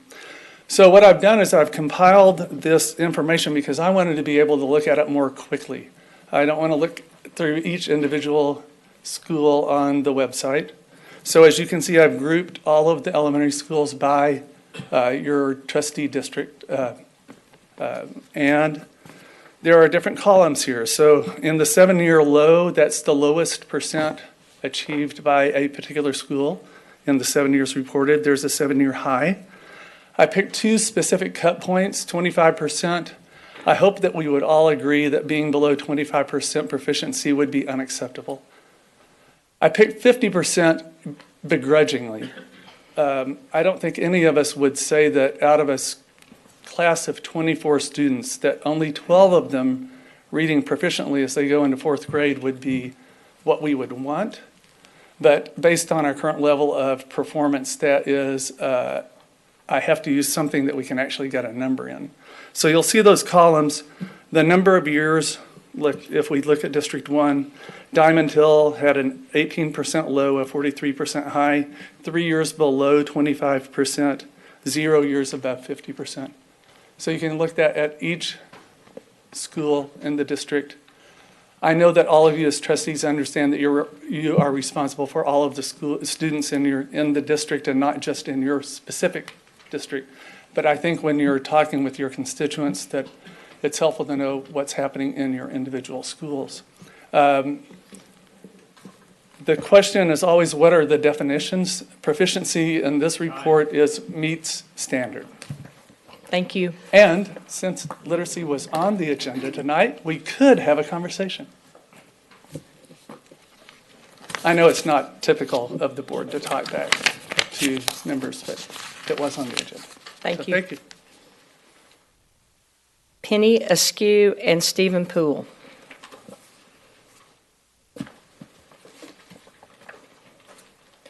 And our final speaker will be Mr. Cleveland Harris.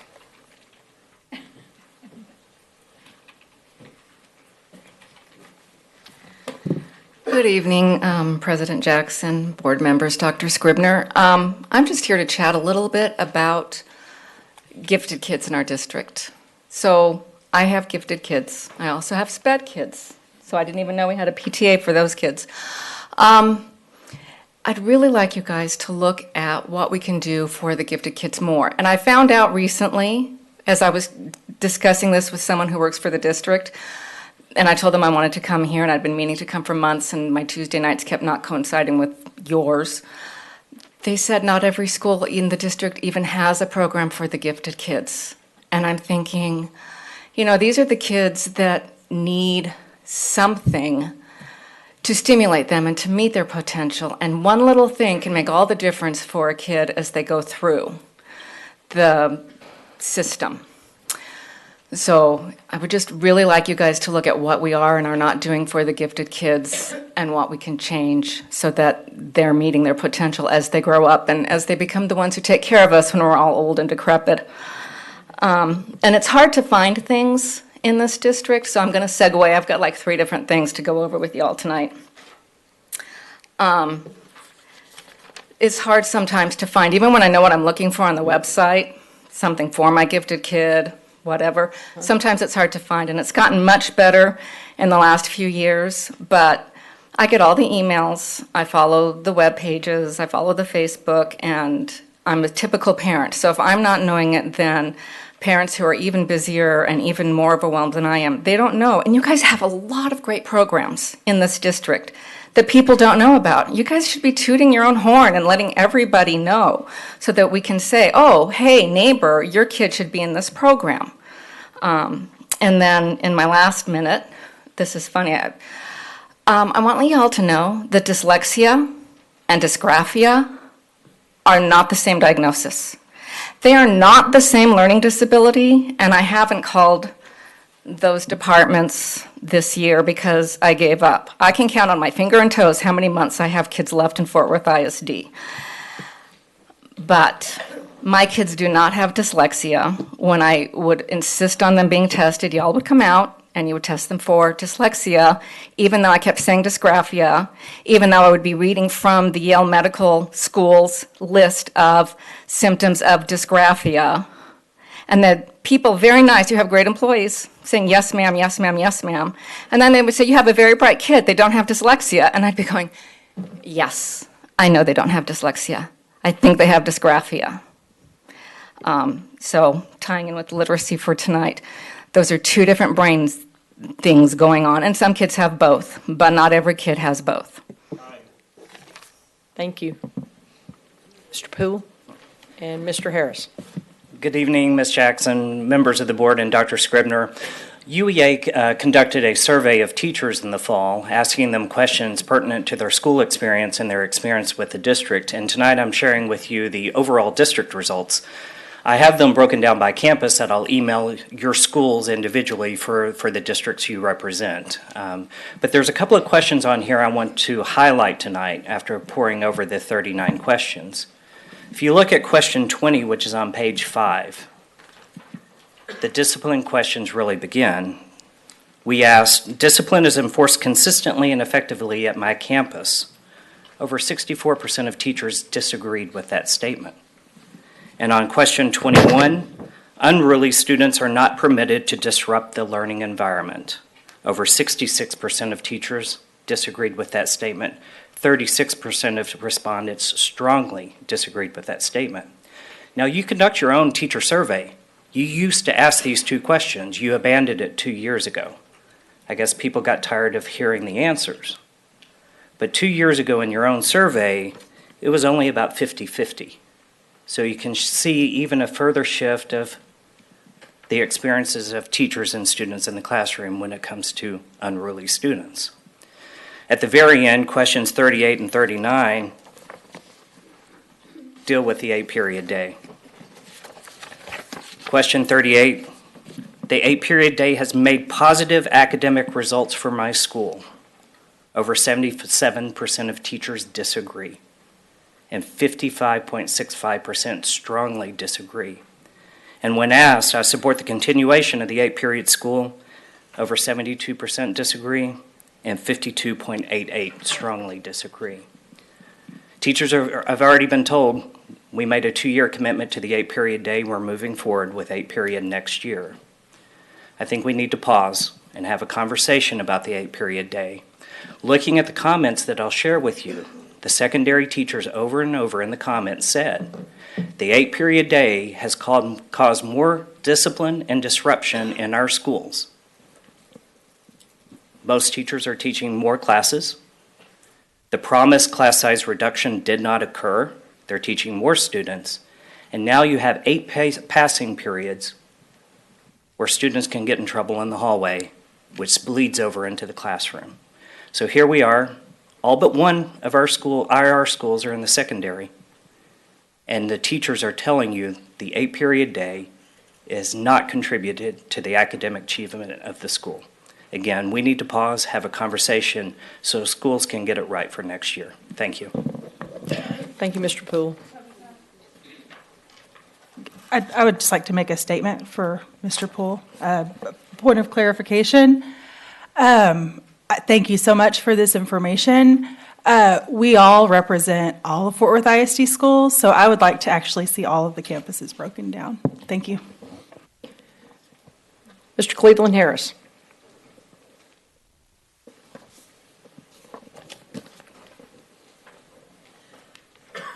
Good evening.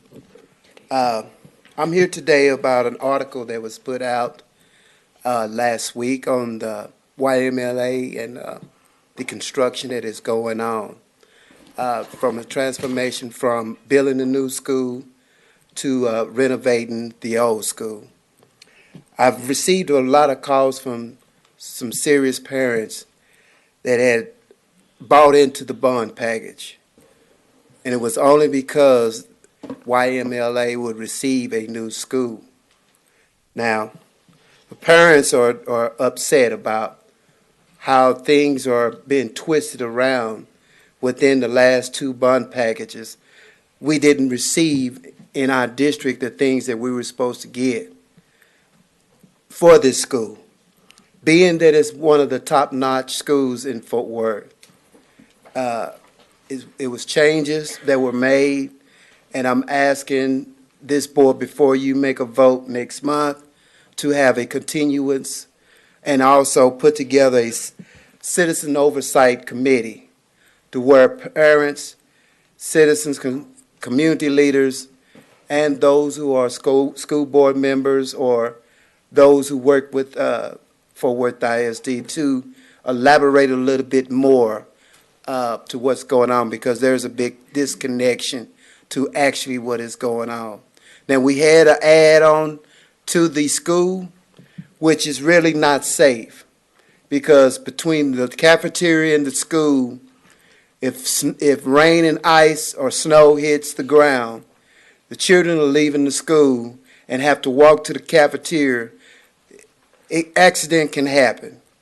So I'm not happy with looking what the specifics of what remodeling that has been done. And I think it is kind of poorly that those who are in charge of that has not thought this thing out.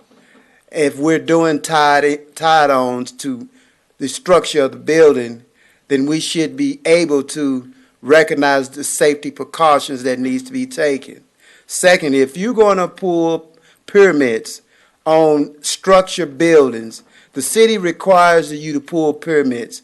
That means that you have to upgrade everything that is done, be it electrical, plumbing, whatsoever. We're talking about old buildings that is infested with materials that is outdated that can put harm with children breathing this stuff. So where are you going to in-house our student when you do this remodeling? Because we're talking about asbestos. This building is over 60 years old. So we know that this is going on. So we asking for a continuance on this matter. Thank you. Thank you. Thank you for sharing your thoughts this evening. To each of our speakers, thank you for being here. At this time, we will recess and reconvene in the board conference room.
In accordance with the open meetings law, the board opened the meeting at 5:33 PM in the boardroom with the quorum present, recessed open session in the boardroom, and is now reconvened at 7:27 PM in open session in the board conference room with the quorum present. As board president, I make the following statement in accordance with the board policy BBFA local. This is a reminder to all board members of the legal conflict of interest requirements and disclosure requirements you may have for matters under consideration on this agenda for this meeting. If required by law, board members shall recuse themselves from all discussion and shall abstain from voting on any matter pertaining to any such disclosure. And now I ask, are there any questions regarding the consent agenda items on page 4?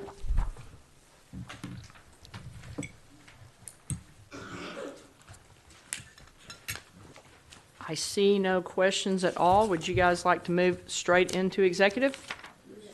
Okay, this concludes our discussion of consent agenda items. No DVTs for this group. You guys will be healthy.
Reinvent your learning environment at the Fort Worth Technology Conference 2019, January 26th, 8 a.m. to 3:30 p.m. at Southwest High School. Explore the latest technology innovations, network with other educators, experience the digital playground, escape room, and breakout sessions. This year's keynote speaker, Adam Bello, was named the 2014 Innovator of the Year by the Academy of Education, Arts, and Sciences. Registration is waived for Fort Worth ISD educators. Pre-registration outside the district is $35. For registration information, visit fwisd.org/FWTC.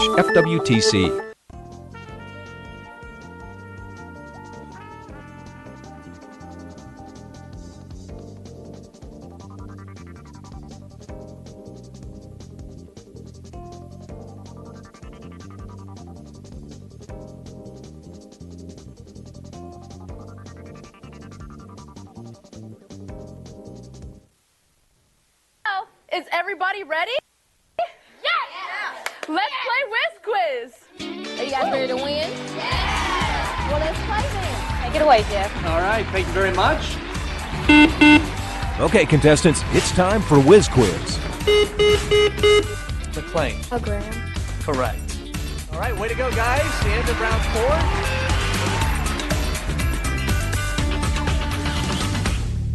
Welcome to the Fort Worth ISD Whiz Quiz. I'm Esmeralda Garcia, your host for tonight's middle school matches. First up, McLean Middle takes on Daggett Montessori. And asking the questions, CBS 11 meteorologist Jeff Jameson. Jeff, get us going on round 1. All right, Esmeralda, thank you so much. It's good to be back this year for Whiz Quiz and excited to see all you smart kids being able to answer these tough questions. It's always fun to be a part of this competition. So we'll hear from each of the players here in just a minute, but I also want to introduce everybody who's at the table with me. I'll start to my far left. Patricia Martinez is our assistant scorekeeper tonight, along with Norma Burks, who's right to my left, who's the district coordinator of UIL and academic activities and Whiz Quiz director.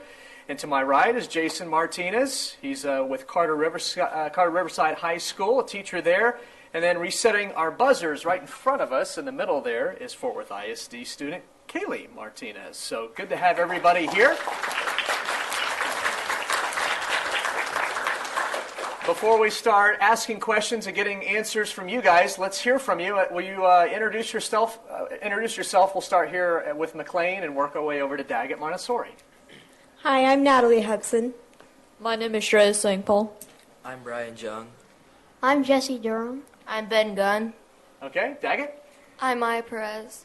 I'm Jackson Shear. I'm Myra Pfeiffer. I'm Caden Harmon. I'm George Gouldy. All right, teams, thank you so much. I know everybody's anxious to get started. So we're going to be playing toss-up rounds this evening, as everybody is probably aware. Questions are worth 10 points each. You get 4 seconds to answer after buzzing in. Is everybody ready to go at this point? Yes, sir. All right, well, let's get started with our first toss-up question. This Italian opera is based on a French play by Pierre Beaumarchais. For 10 points each, name this opera whose title character introduces himself in the aria. Oh, am I on the wrong question? Goodness, I'm so sorry. I jumped ahead. My fault. Went right to the wrong tab. Here's the toss-up question. I apologize. Let's reset. This country's opposition leader, Shehbaz Sharif, alleged that its 2018 general election was rigged. The forced conversion of the Kalash people has been criticized by this country's prime minister, the former cricketer Imran Khan. For 10 points, what country disputes Kashmir with India? McLean. China. That's incorrect. Time.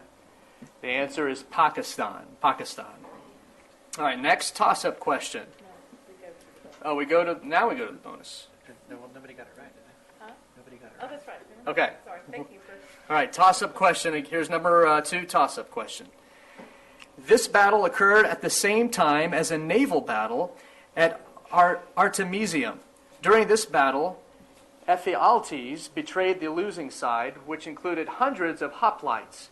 For 10 points, name this 480 BC battle in which Leonidas led a group of roughly 300 Spartans against the Persians. McLean. The Trojan War. No, that is incorrect.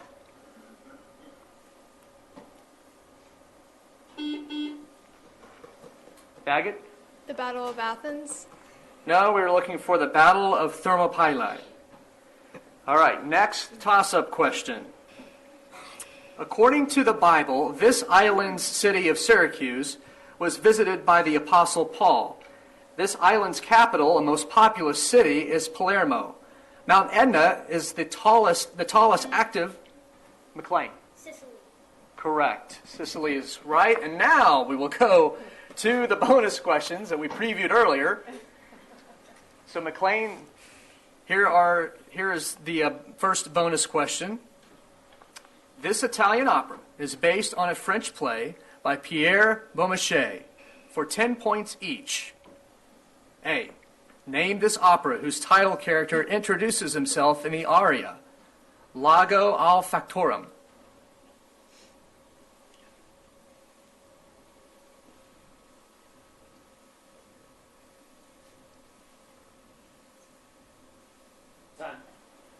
All right.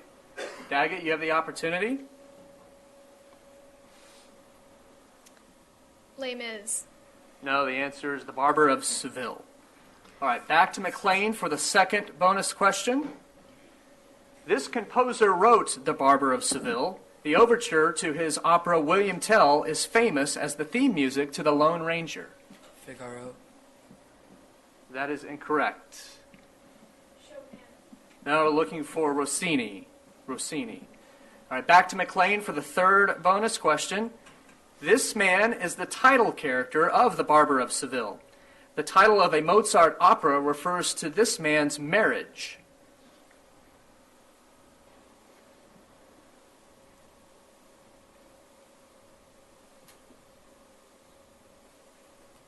Time. Daggett?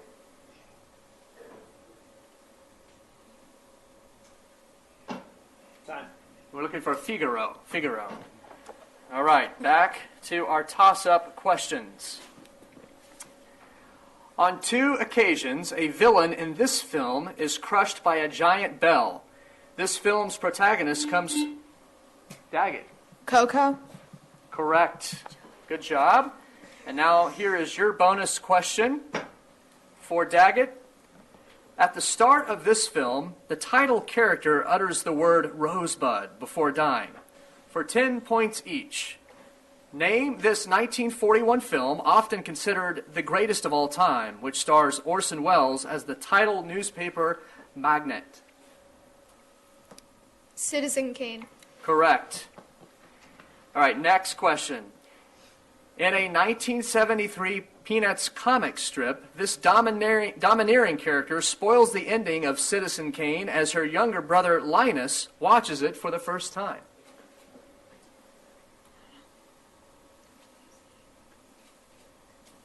Lucy. Correct. And the last bonus question.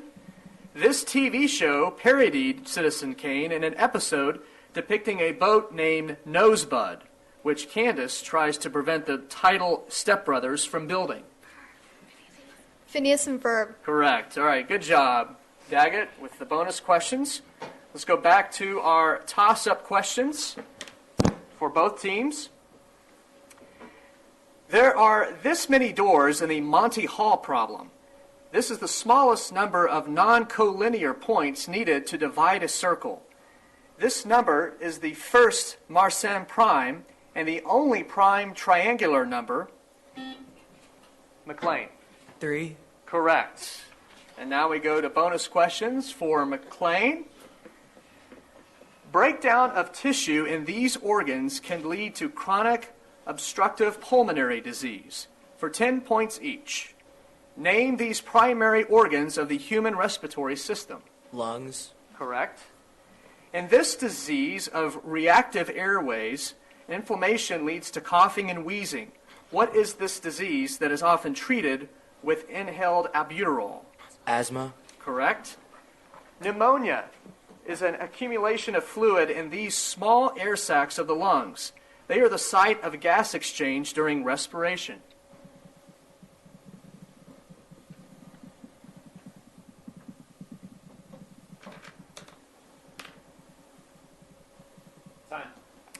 right, Daggett? Bronchi. No, we were looking for alveoli. All right, we'll take a break right there. Good job, guys. We'll take a breather and come back with round number 2 in just a few minutes.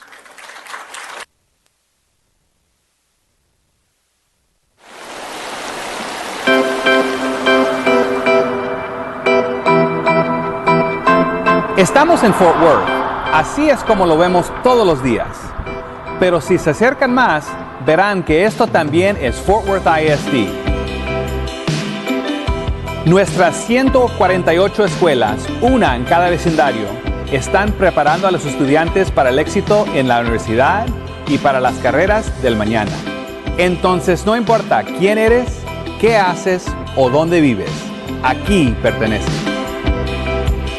Fort Worth ISD es un gran lugar por muchas buenas razones, pero no solo confíes en nuestra palabra. La Agencia de Educación de Texas dice que nuestros recientes logros académicos están entre los mejores. Esta agencia nos nombró uno de los 2 distritos más importantes de Texas por crecimiento positivo en rendimiento académico de un año a otro. Mejoramos en todas las áreas, incluyendo grandes aumentos en el porcentaje de estudiantes que leen a nivel de grado. Y hemos reducido a la mitad el número de campus evaluados con bajo rendimiento. Entre los que avanzaron para cumplir con el estándar están 5 escuelas que se reconstituyeron como academias de liderazgo. Después de invertir tiempo, talento y dinero a estas escuelas, incluida una donación de $1 millón de Fundación Rainwater, las ganancias de rendimiento académico en los 5 campus fueron impresionantes. También existe nuestro compromiso con la equidad, reconocido a nivel nacional. La mesa directiva de Fort Worth ISD recibió el premio a la excelencia escolar urbana de 2018 por el Consejo de Juntas de Educación Urbanos, donde la equidad educativa es una de las medidas principales. También están nuestras becas recibidas. La clase de 2018 obtuvo un récord de $102.6 millones en becas.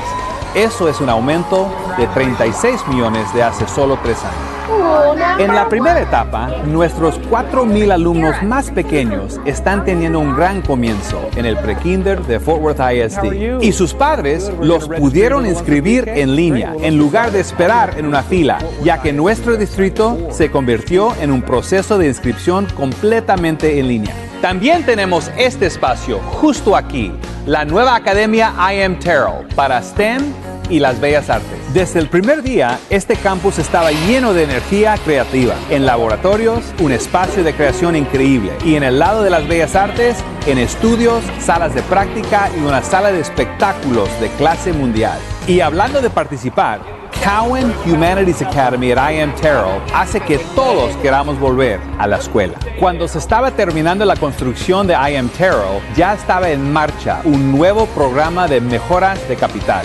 Gracias a ustedes, los votantes, nuestro bono de 2017, el cual marcó récord, está transformando los espacios de aprendizaje en todo el distrito. La comunidad de Fort Worth está unida acerca de la lectura con Read Fort Worth, que está haciendo un excelente trabajo al alinear a sus socios, recursos y estrategias al apoyar la iniciativa de lectura del distrito 100 para el 25, para que todos los estudiantes de tercer grado lean a nivel de grado para el año 2025. Dirigida por la alcaldesa Betsy Price y Matt Rose, es un ejemplo perfecto de impacto colectivo para obtener resultados más grandes y más rápidos, especialmente donde más se necesita. Como hemos dicho antes, no podemos hacerlo sin ti. Aquí perteneces.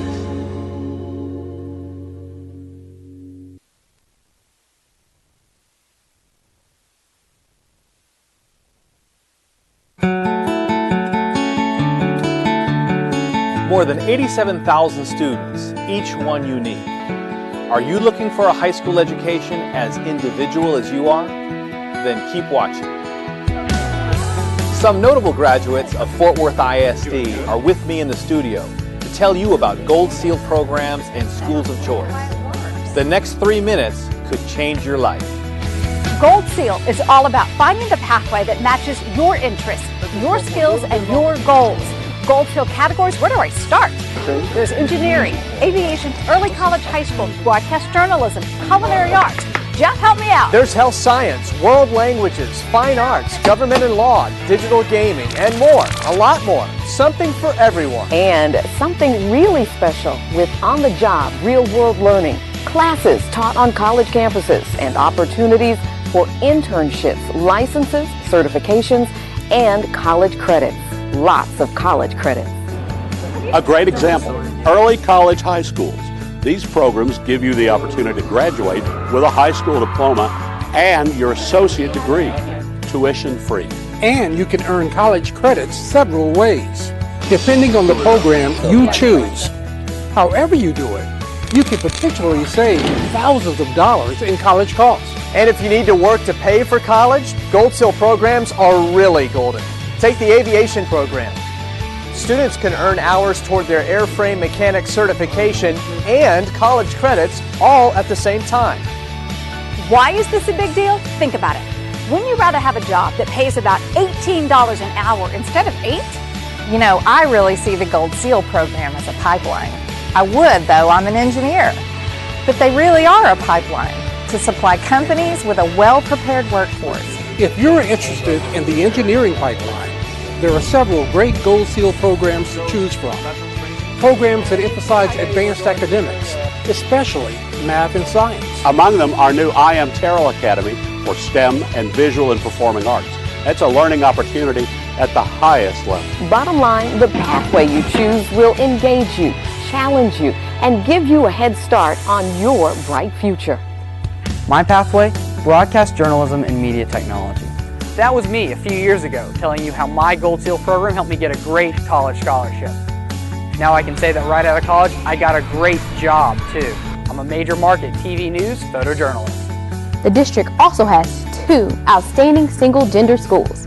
That's me, going into the Young Women's Leadership Academy as an 8th grader. The support I received from the YWLA staff and students was awesome. Now I'm here at Texas A&M, where I'm majoring in political science. We go to YMLA. That's the Young Men's Leadership Academy. Oh wow, that was 7th grade. And now we're in high school, still loving YMLA. And learning all we need for success. I want to be a pediatric heart surgeon. I remember how excited I was starting out at TAPS, the Texas Academy of Biomedical Sciences. Now I'm living my dream as a college student here at the University of North Texas, majoring in biology and about to apply to grad school. What's your dream career? What problem do you want to help solve? We've got a Gold Seal program to get you there. It's your choice.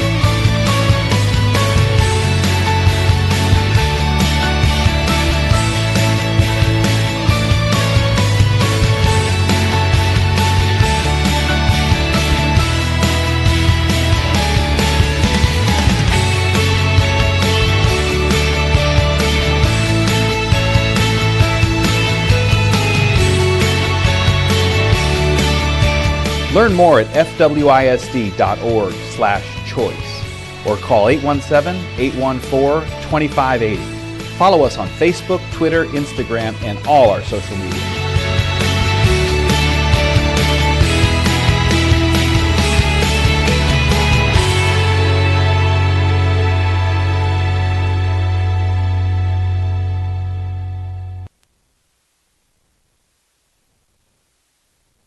Every school year is big, but 3rd grade is pivotal. Suddenly you're multiplying, dividing, plus you're at a major turning point in reading. I want to make sure everyone's ready. Put your foot up 3rd grade is when you transition from learning to read to reading to learn.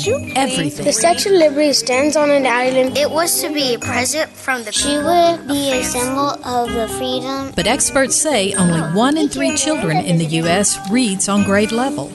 It's a national problem with a Fort Worth solution. Welcome to Read Fort Worth Phase 2.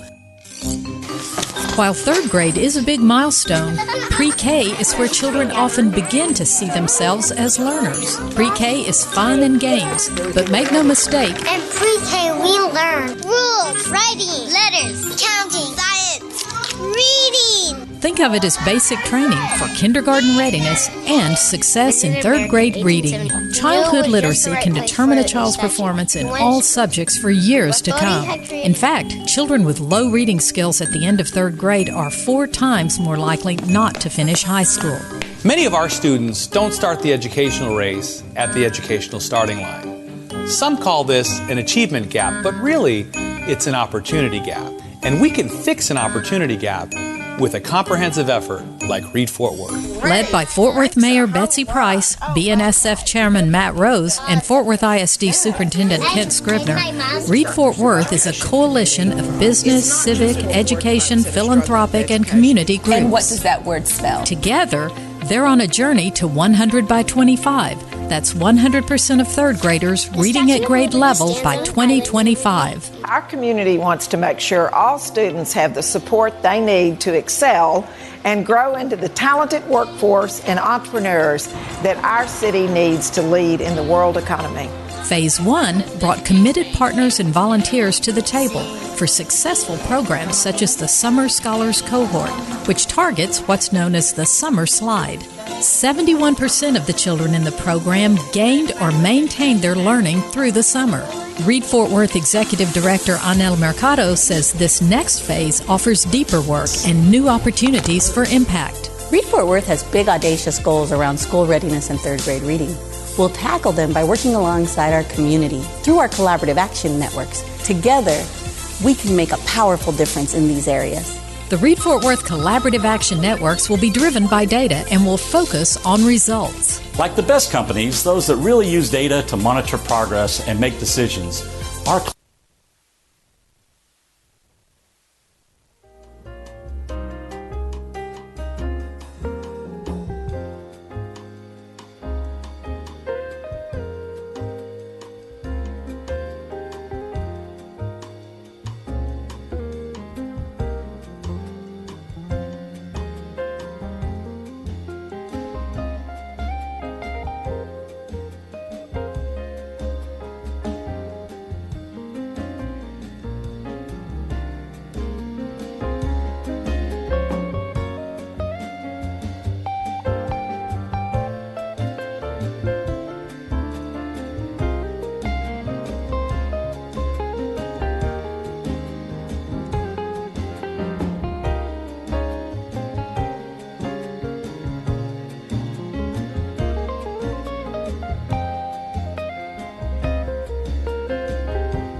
Open the meeting at 5:32 p.m. in the boardroom with a quorum present, recessed and reconvened. Open session in the board conference room.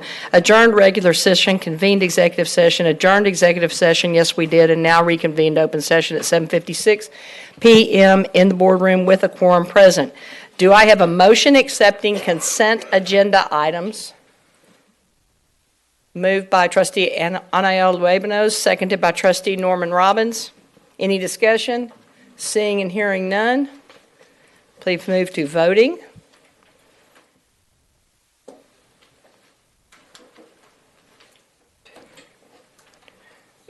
And the motion passes unanimously with 8 votes. Dr. Sutherland has departed for the evening.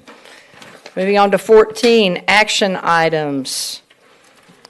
With no action required on items A, B, or C, we will move to item D, which is 15. Approval of District teaching permits for non-core CTE courses. Do I have a motion? Moved by Trustee Needham, seconded by Trustee Robbins. Any discussion? It is 15D. Trustee Moss has the motion. Ms. Needham, if we could pull you off and give the motion to Trustee Moss. Sure. Thank you. 15D, approval of district teaching permits for non-core CTE courses will be moved by Trustee Moss and seconded by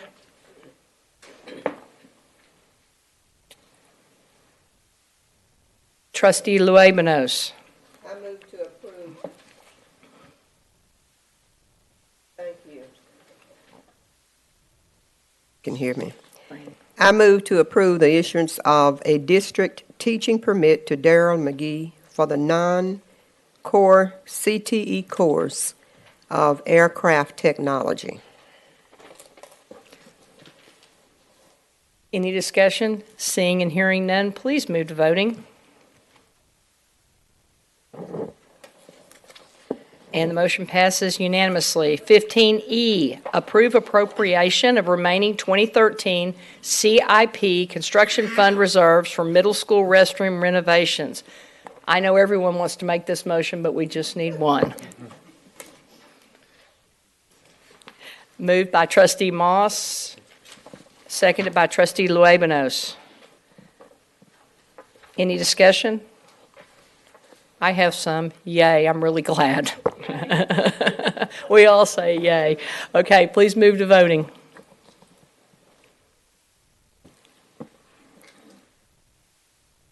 And the restrooms do pass, 8-0. Moving on to 15F, approve architectural services for middle school. Oh, I'm sorry. Nope, that's right. F, approve architectural services for middle school restroom renovations. Do I have a motion? Moved by Trustee Moss, seconded by Trustee Needham. Once again, big excitement. Any discussion? Seeing and hearing none, move to voting, please.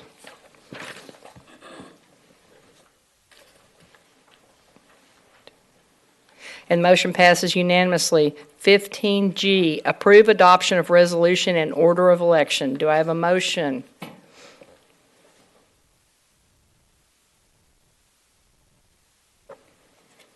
Moved by Trustee Needham, seconded by Trustee Luebanos.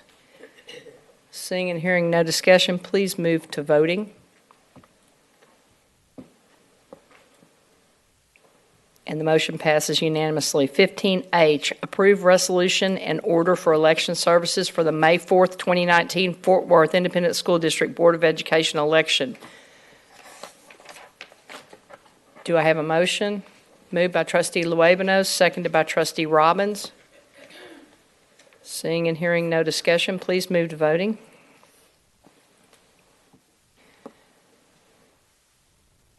And the motion passes unanimously. Any comments? See, Trustees Moss and Paz have comments. Trustee Moss, please go first, followed by Trustee Paz. Thank you, President Jackson. I just want to say thank you to all of the schools that sent the board members little notes or put on their marquee that we support you, board member. And I want to say thank you to District 3 principals, teachers, and all of those persons for sending me those little notes of appreciation.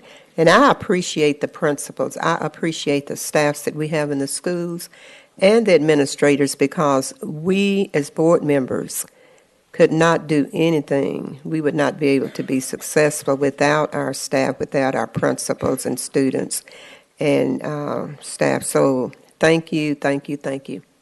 Thank you, Trustee Moss. Trustee Paz. Thank you. I already spoke to this briefly earlier in the meeting, but I thought that it's important that I address it individually. At this past weekend, I had the privilege to attend Lone Star Governance Training as a guest of Leadership ISD. They actually sponsored me to attend, so there was no cost to the district for this additional training. And we most of us on the board have been through the Lone Star Governance Training, and I actually have. I was part of a committee many years ago that actually put together the framework that Lone Star Governance was born out of, which is a point of pride that I just like take a lot of pride in it. But even though I've been through the training before and know this deeply, I still get I always come back out of it with something just truly amazing. And it was such a great experience to be there and to kind of listen and learn with people who actually are not on the board. Maybe some of them will be someday. We actually had several people in the training who are planning to run for the board in the future. So it's inspiring to see that they are taking the initiative in advance before they actually get into the seat to really truly understand what the role is of a board member. But there was just something that I wanted to highlight here that I think was it was something good to take away and to what they say, go back and replay the tape. And as questions to ask yourself as you review different situations throughout your leadership and interactions that you have within the district. So the facilitator asked us several questions. One was, when was a time that my behaviors made it difficult for my school system? Most importantly, made it difficult for students in my school system. What was the benefit to me as a trustee? What was the cost to our students? And what was I pretending in that moment? And it doesn't matter what your answers are, but what is important that, and it is the center of the ideology behind Lone Star Governance, is that I am the genesis of transformation, and I am the one who controls my own actions. And, we can complain about teachers over here, we can complain about, the government or the state government over here and their funding, and we can make a lot of excuses about how all of our problems in Fort Worth ISD are everyone else's fault, or we can look inward and we can ask ourselves, what am I doing to make it better? And I thought that was just an important reminder to share tonight with my colleagues. I hope that some of you will consider going back through the training if you haven't already, because it was a valuable experience. And for anyone who hasn't, it's very good to go through. And I think that I would take a lot from it. So thank you to my colleagues for the opportunity. Thank you, Trustee Paz. Final comment, I want to thank everyone for the MLK Service Learning Day yesterday. Ms. Breed and Ms. Hall and anyone else that was involved here in setting that up. It was a phenomenal opportunity that started here and ended up at Safe House. And I've had texts and calls and pictures, and everybody is so excited about it. So I think next year you may need to plan for like an 80,000 square foot warehouse, because I think you're going to have a giant event. So thank you all so much. And on that, we're adjourned.